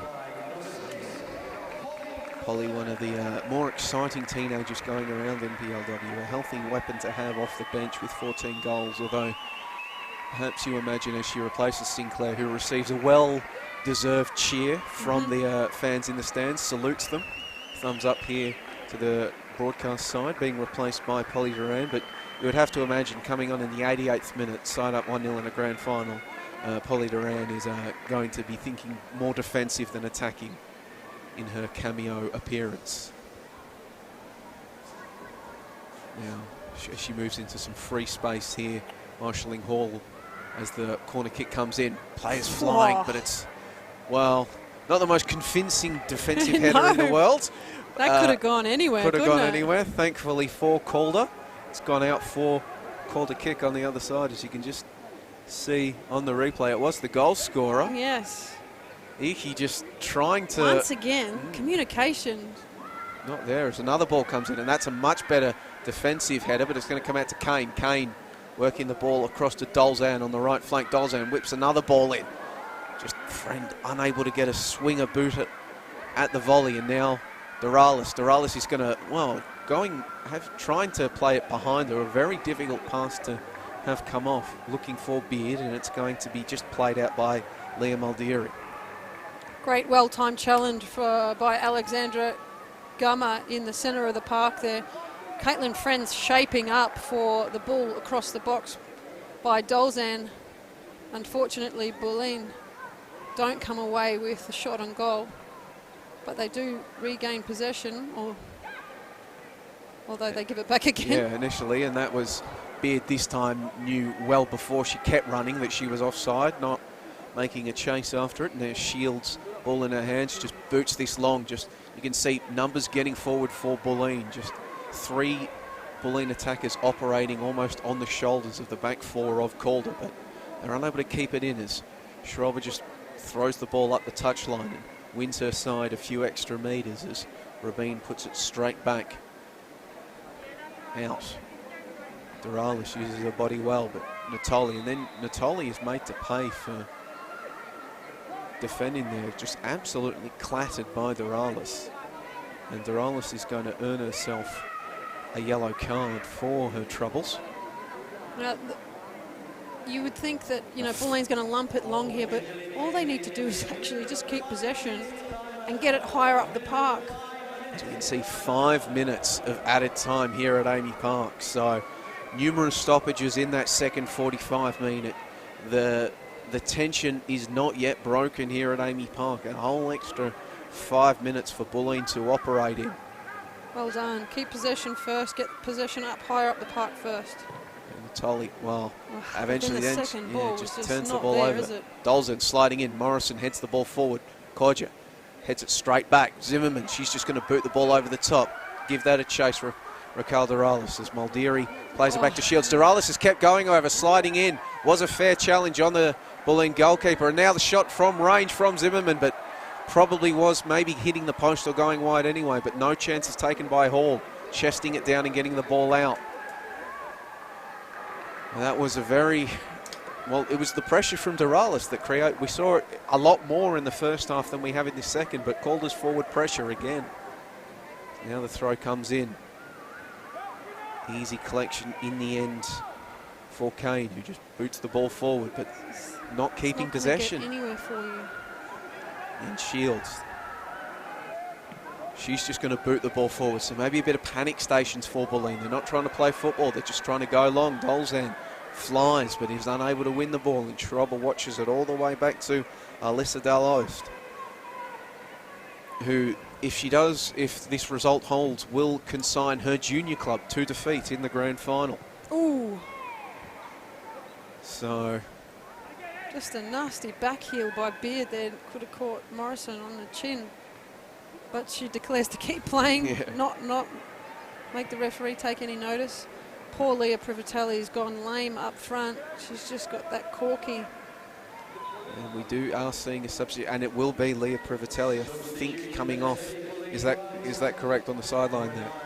Yeah, we've got Tess Cernio coming on, and she's going to replace the number 9, Leah Privatelli. And you can see Leah Privatelli, she's not even going to run across the field to get off. She just immediately heads onto the touchline on the far side. There's a side winner, and Tessa Cernio, well, maybe the heart and soul of Bulleen is Tessa Cernio, the veteran, well over 150 appearances for the club. Was an unused substitute last week. Now she sees the field in extra time of the second 45 in the NPLW Victoria Senol Grand Final. Her side down 1-0. And you don't want to see a player like Leah Privatelli come off, who's been instrumental in getting Bulleen to the grand final. It's unfortunate that they've lost that firepower up front, but Tessa Cernio can drive this team with heart and soul. Now we see the throw-in coming in from Bulleen, attempting to find Cernio, but Gummer is just there to head the ball straight out. Cernio quick to get things moving. Once again, there's a massive Calder bodies there. Can Bulleen find a way through? They're going to have another chance now with a throw-in. Look at the numbers for Bulleen in the box. They've just got to get it to them. And Calder doing well to just get bodies around the ball and not allow Bulleen's wingers out there any second of time to just look up and find an option. Schreiber heads the ball back into touchline. So now you can just see now Calder will actually have 11 players behind the ball here for Calder. Just everyone getting on deck to defend. Kane gets a touch. Cernio coming across, but she can't win possession. Zimmerman. 2v2 in the back. Zimmerman now with an excellent turn, and now Doralis was well offside. And it will come back. Doralis just losing track of play, and now Duran wasn't aware of what was going on, thought she'd have a late goal until she was called back. She's wondering why everyone stopped playing. The teenager, well, would be quite a nice way to cap off your season with Calder United as a teenager.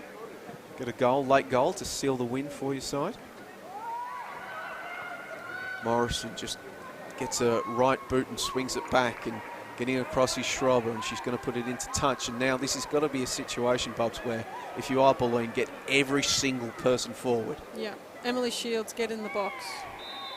So now it's going to be a free kick here on the right flank, and now just you've got to get calm now, get your get your moves right, figure out what you want to do, because you're not going to get many more chances. I feel like this is the last kick of the game.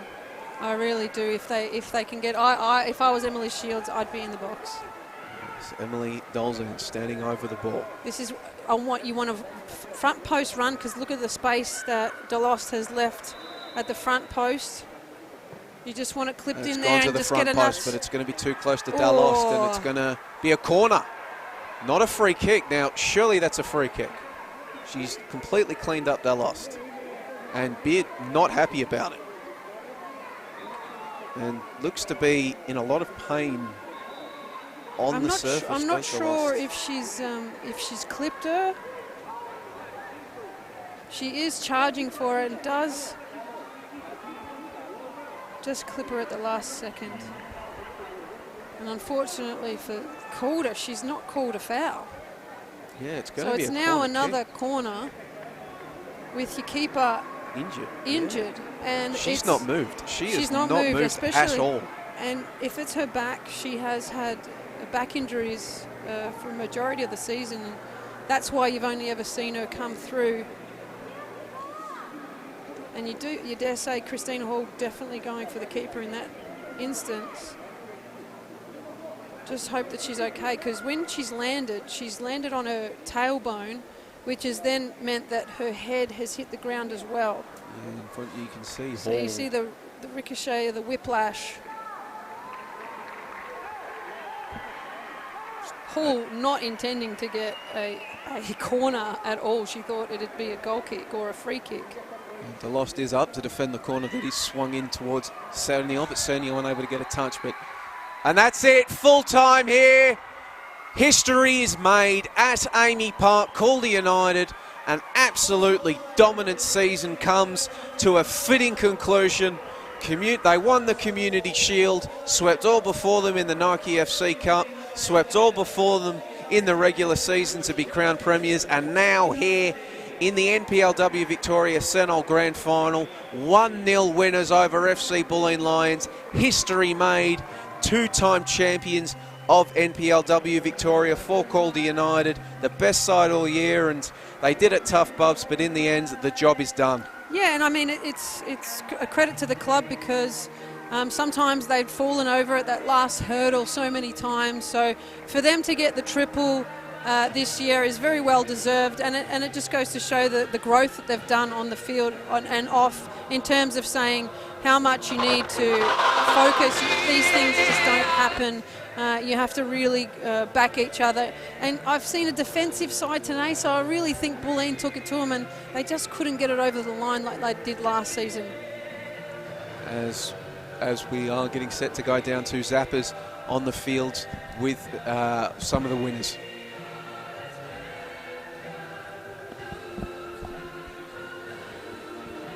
The goal scorer, Alicia. Alicia, congratulations. Talk us through this feeling right now. Oh, it's amazing. I'm so proud of all the girls. We worked so hard throughout the whole year for it, and I think we deserve it so much. I'm overwhelmed. It's so good. So much emotion off the bench. I was standing near the bench for the last few minutes, and they were right on the edge. A treble this year. You've taken everything before you. Just how difficult has it been to achieve all three? Yeah, absolutely. It's taken the whole year, and we've worked so hard across the whole year to do all the trophies, and it's an amazing accomplishment for all the girls. We're so proud of each other, and the club, or like the coaches, they're committed to us for the whole year, and I'm so proud of everyone. I know a lot of the ladies up front have got a lot of the accolades this year, scoring all the goals, but it's nice to see you here today on the big stage scoring the goals. Yeah, I don't score too many as a centre back, so it was nice to score it on a big stage like this. It's pretty special. Thanks for joining us. Thank you. All right, Joey. And we'll come back on the... All right, we've got some more down here, actually. So let's continue our interviews. Congratulations. What an outstanding result today. It's just talk us through the feeling of the celebrations. I don't know. It's hard to describe. I think just with everything that's happened this past week within the team, we're such a close group of girls, so I'm just glad to celebrate with them. I was just talking to Alicia about all the accolades that the strikers and all the goal scorers have been getting this year. You're in there. Today you found it a little bit harder to get amongst it? Yeah, definitely a little bit hard. And I mean, credit to Bulleen, like they're a great defensive side all around. it was great for Alicia to get that goal. But yeah, I mean, the three of us, me, Angie, Alex, we have a good bond on and off the field, so I think that shows throughout the season. Bulleen made it really hard for you. They won it last year. You got it from them this year. They really made you work for it this afternoon. Talk to us about that 90 minutes and how it played out for you. Yeah, I mean, you just kind of take it a few minutes at a time, I think. There's moments that they had us on our heels a little bit, but I lost my train of thought. Yeah, I mean, yeah, you got to play full 90 minutes, and that's what we did. We got it out. We got the goal and just we attacked, but it was more focused on defense too. Thanks very much for joining us. Well done. Thank you. All right, Alex Sinclair, it's been a big week for you, and today obviously is a culmination of a very, very special day, but we know that something tragic happened in your family, and obviously it's been a tough week for you. Such a big event for you to be here today, to even get here to the ground. Yeah, unfortunately I lost my father the night of gold medal night, so to come out here is something he would have wanted.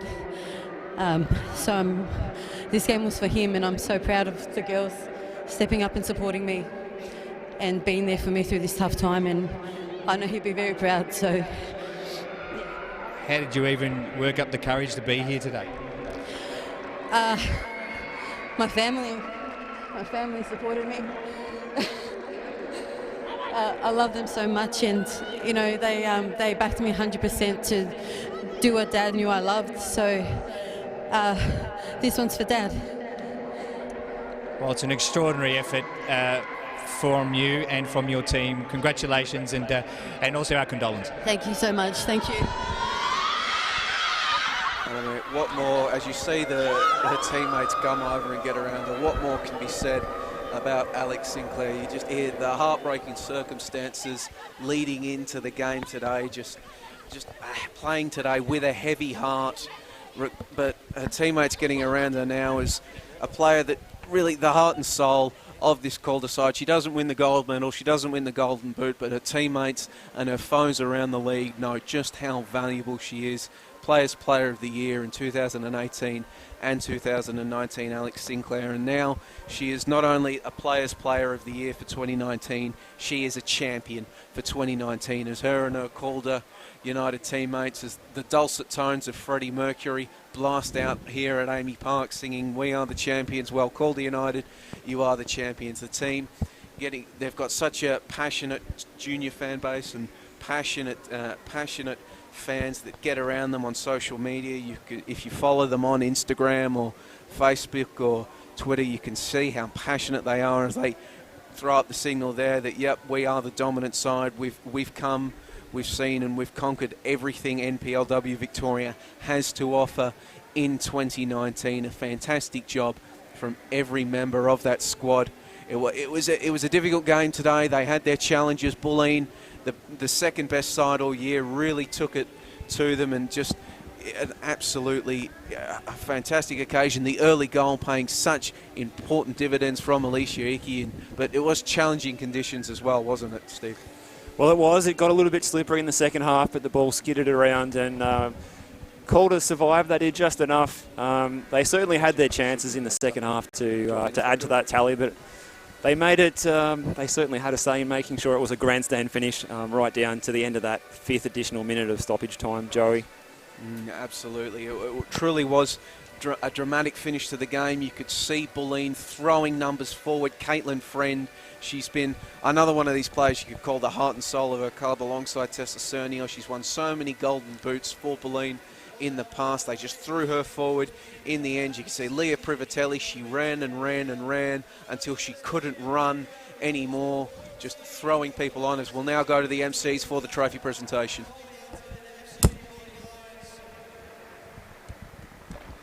Brilliant season, well done ladies. We'd like to introduce the dignitaries that are going to be handing out the awards. We've got Karen Pierce, who's...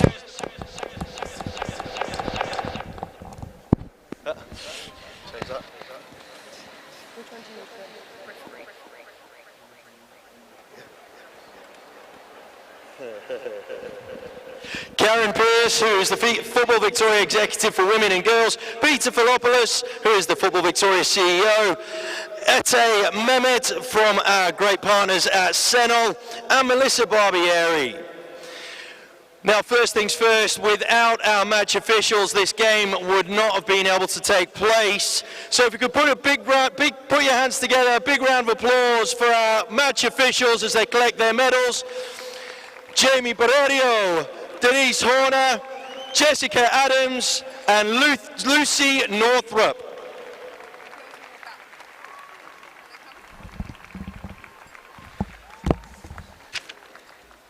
Medals being presented by Ate Mehmet from our great partners at Senol.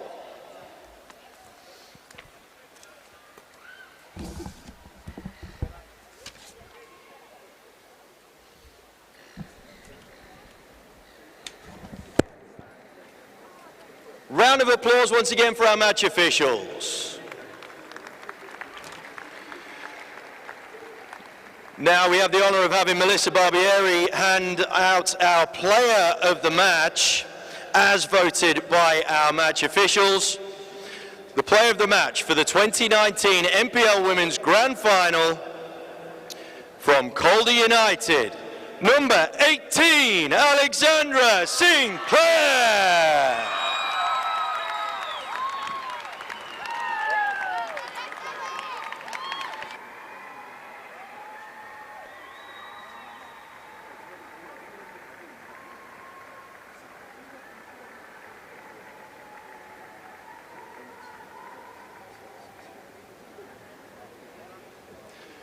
Congratulations to Alexandra Sinclair. Brilliant game, well played.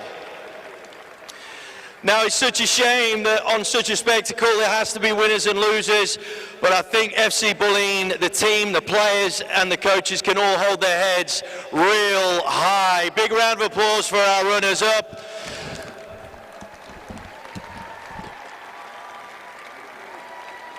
Ladies, if you could come up and grab your runners-up medals, and if everybody could give them a big round of applause. FC Bulleen Lions, ladies and gentlemen.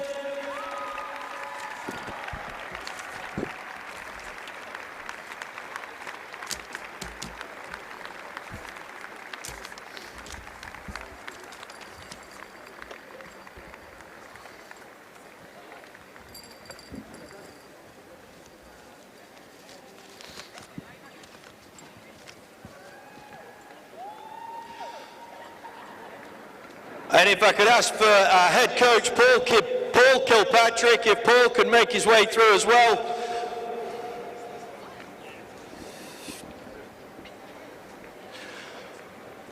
Paul, disappointing into the season, but my word, you've got to be proud of your girls for the year that they've had. Yeah, look, obviously coming into this game, everybody was saying that we had no chance, and which I thought was unfair to my team. I think, you know, as I was saying in the pre-game, we've scored 94 goals.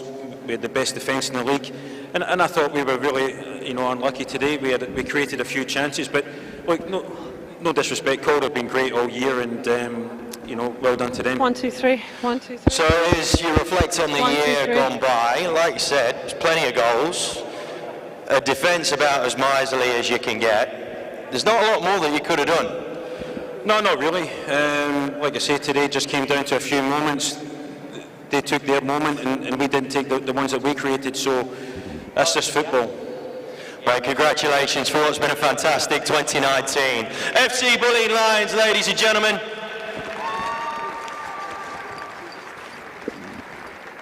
And now for our winners, our grand final winners, Calder United Soccer Club. Ladies, if you could come up as I announce your names, please. Starting with number 17, Angela Beard. Number 31, Elisa Deloste. Number 7, Raquel Deralas. Number 6, Polly Doran. Number 12, Alicia Eke. Number 29, Alexandra Goma. Number 21, Jenna Ibrahim. Number 10, Gulkan Kocha. Number 15, Stacey Papadopoulos. Number 2, Marie Rampal. Number 18, Alexandra Sinclair. Number 5, Virginia Schrober. Number 13, Adriana Taranto. Number 16, Melissa Taranto. Number 19, Catherine Zimmerman.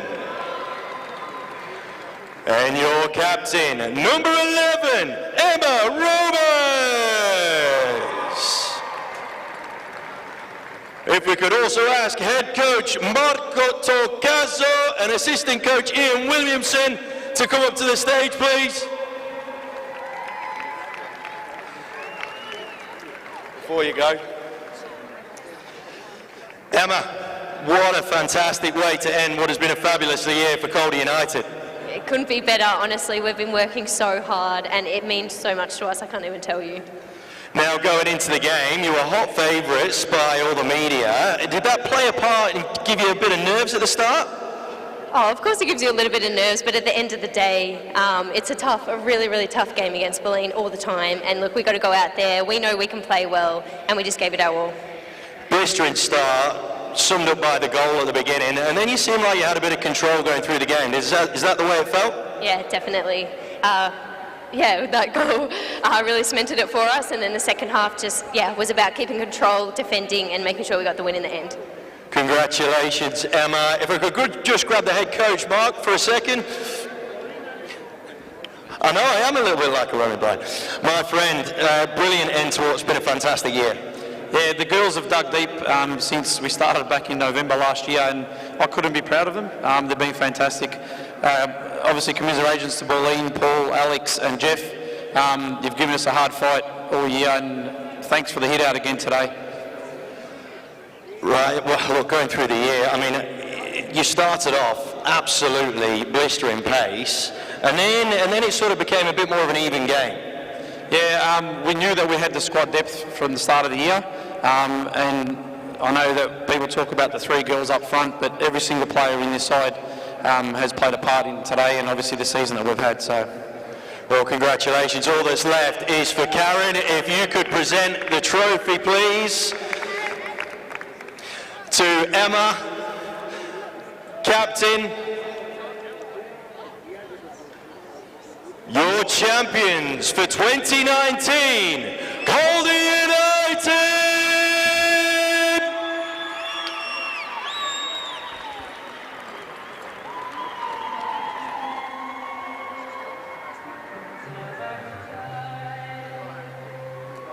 Well, congratulations to Calder United, a triple this year. Melissa, Kate, welcome back for our post-game, and fully deserved, Melissa, given what they've done this year. Well, I think so, and I only lament the fact that they ended up playing such defensive football. They're so capable of so much more, but a real credit to Bulleen for coming out and fighting the whole game and throwing numbers forward and trying to win the game as much as they could. And it's so sad to see them, try that hard and not come out without the win. But a triple by Calder is nothing less than they deserve. They've had the better of the football the entire season, and credit to Mark and Ian for all that they've done to keep the squad together, the squad happy. There's a lot of talented players out there and a lot on the bench, so it's a very hard squad to keep happy. Kate, that sometimes happens, doesn't it, in finals football? Tend to play a little bit more conservatively. Do you think that's what happened today with Calder? Yeah, I think so. I mean, it was a tight game from both accounts. Both teams battled hard. I think there were times when there were just moments that needed to be won. There were so many missed opportunities, and both teams on that account. Anyone really could have won the game, but in the end, Calder, they were the better side and came away with it. Extraordinary circumstances for Alexandra Sinclair as well. We heard her interview afterwards, just extraordinary that she was even here today. Yeah, and I think that's the type of player that, or person that Alex is, and I think her father would have wanted her to go out there and finish the season with her teammates, and I think that's just the way she's been brought up. I mean, they're family, and when one goes missing, then the whole thing falls apart, and I think they've done what they can, and for her to capitalise today and became player of the game as well, like, what a fantastic tribute. Unbelievable, and we've spoken a lot about their strike force. Catherine Timmerman, I know, is someone that can be potentially W League material. Kate, 33 goals this season. She did it again last season. Potentially, this is a platform really for a lot of these players to put themselves in the window for the W League. Yeah, it sure is, and bagging that many goals gives you some pretty good chances, and we're lucky there's 2 teams here in Melbourne, so I'm sure they'll come knocking and having a look, and that's what we need these competitions to be doing, to be producing those types of players and giving players opportunities as well. There's still quite a gap between the W League and the WNPL, but we know you need to keep knocking on the door and keep trying. The winning goal wasn't a pretty one, was it, Bubs? Alicia Eki, the goal scorer, she said to me after the game, look, I don't score too many, but what a day to do it. Exactly, and very rarely are grand final goals that pretty anyway. It's just about scrambling and get what you can on the ball and put it in the back of the net, but great for her, isn't it? Just the centre stage and to finish it off. It could have been skyrocketed over the bar. Like, she did what she could and she needed to do it, and she did it. Well, thank you for joining us today, Melissa. It's been a pleasure. And Kate, we are looking forward to plenty more football here at Amy Park. If you just joined us, obviously, this is the second in our triple header. Earlier today, Dandenong Thunder survived the promotion relegation battle. They defeated the Bulleen Lions by 1-0. Bulleen on the receiving end of a negative result again in the women's grand final. Calder, the champions for today, winning the triple crown for them this year. Unbelievable result for them. And then at 6:30 tonight, don't forget, it is our men's grand final with a pre-game show starting at 6. Goran Lozanovski and Sasha Ognanovski joining me for the pre-game show. A couple of greats of Victorian football to preview this one. We'll hear from both coaches, and it should be a cracker, the men's NPL grand final. Melissa, Kate, thank you again. Thanks, Sappers. Thank you for watching, and we'll be back right here at 6 o'clock. Thanks for tuning in.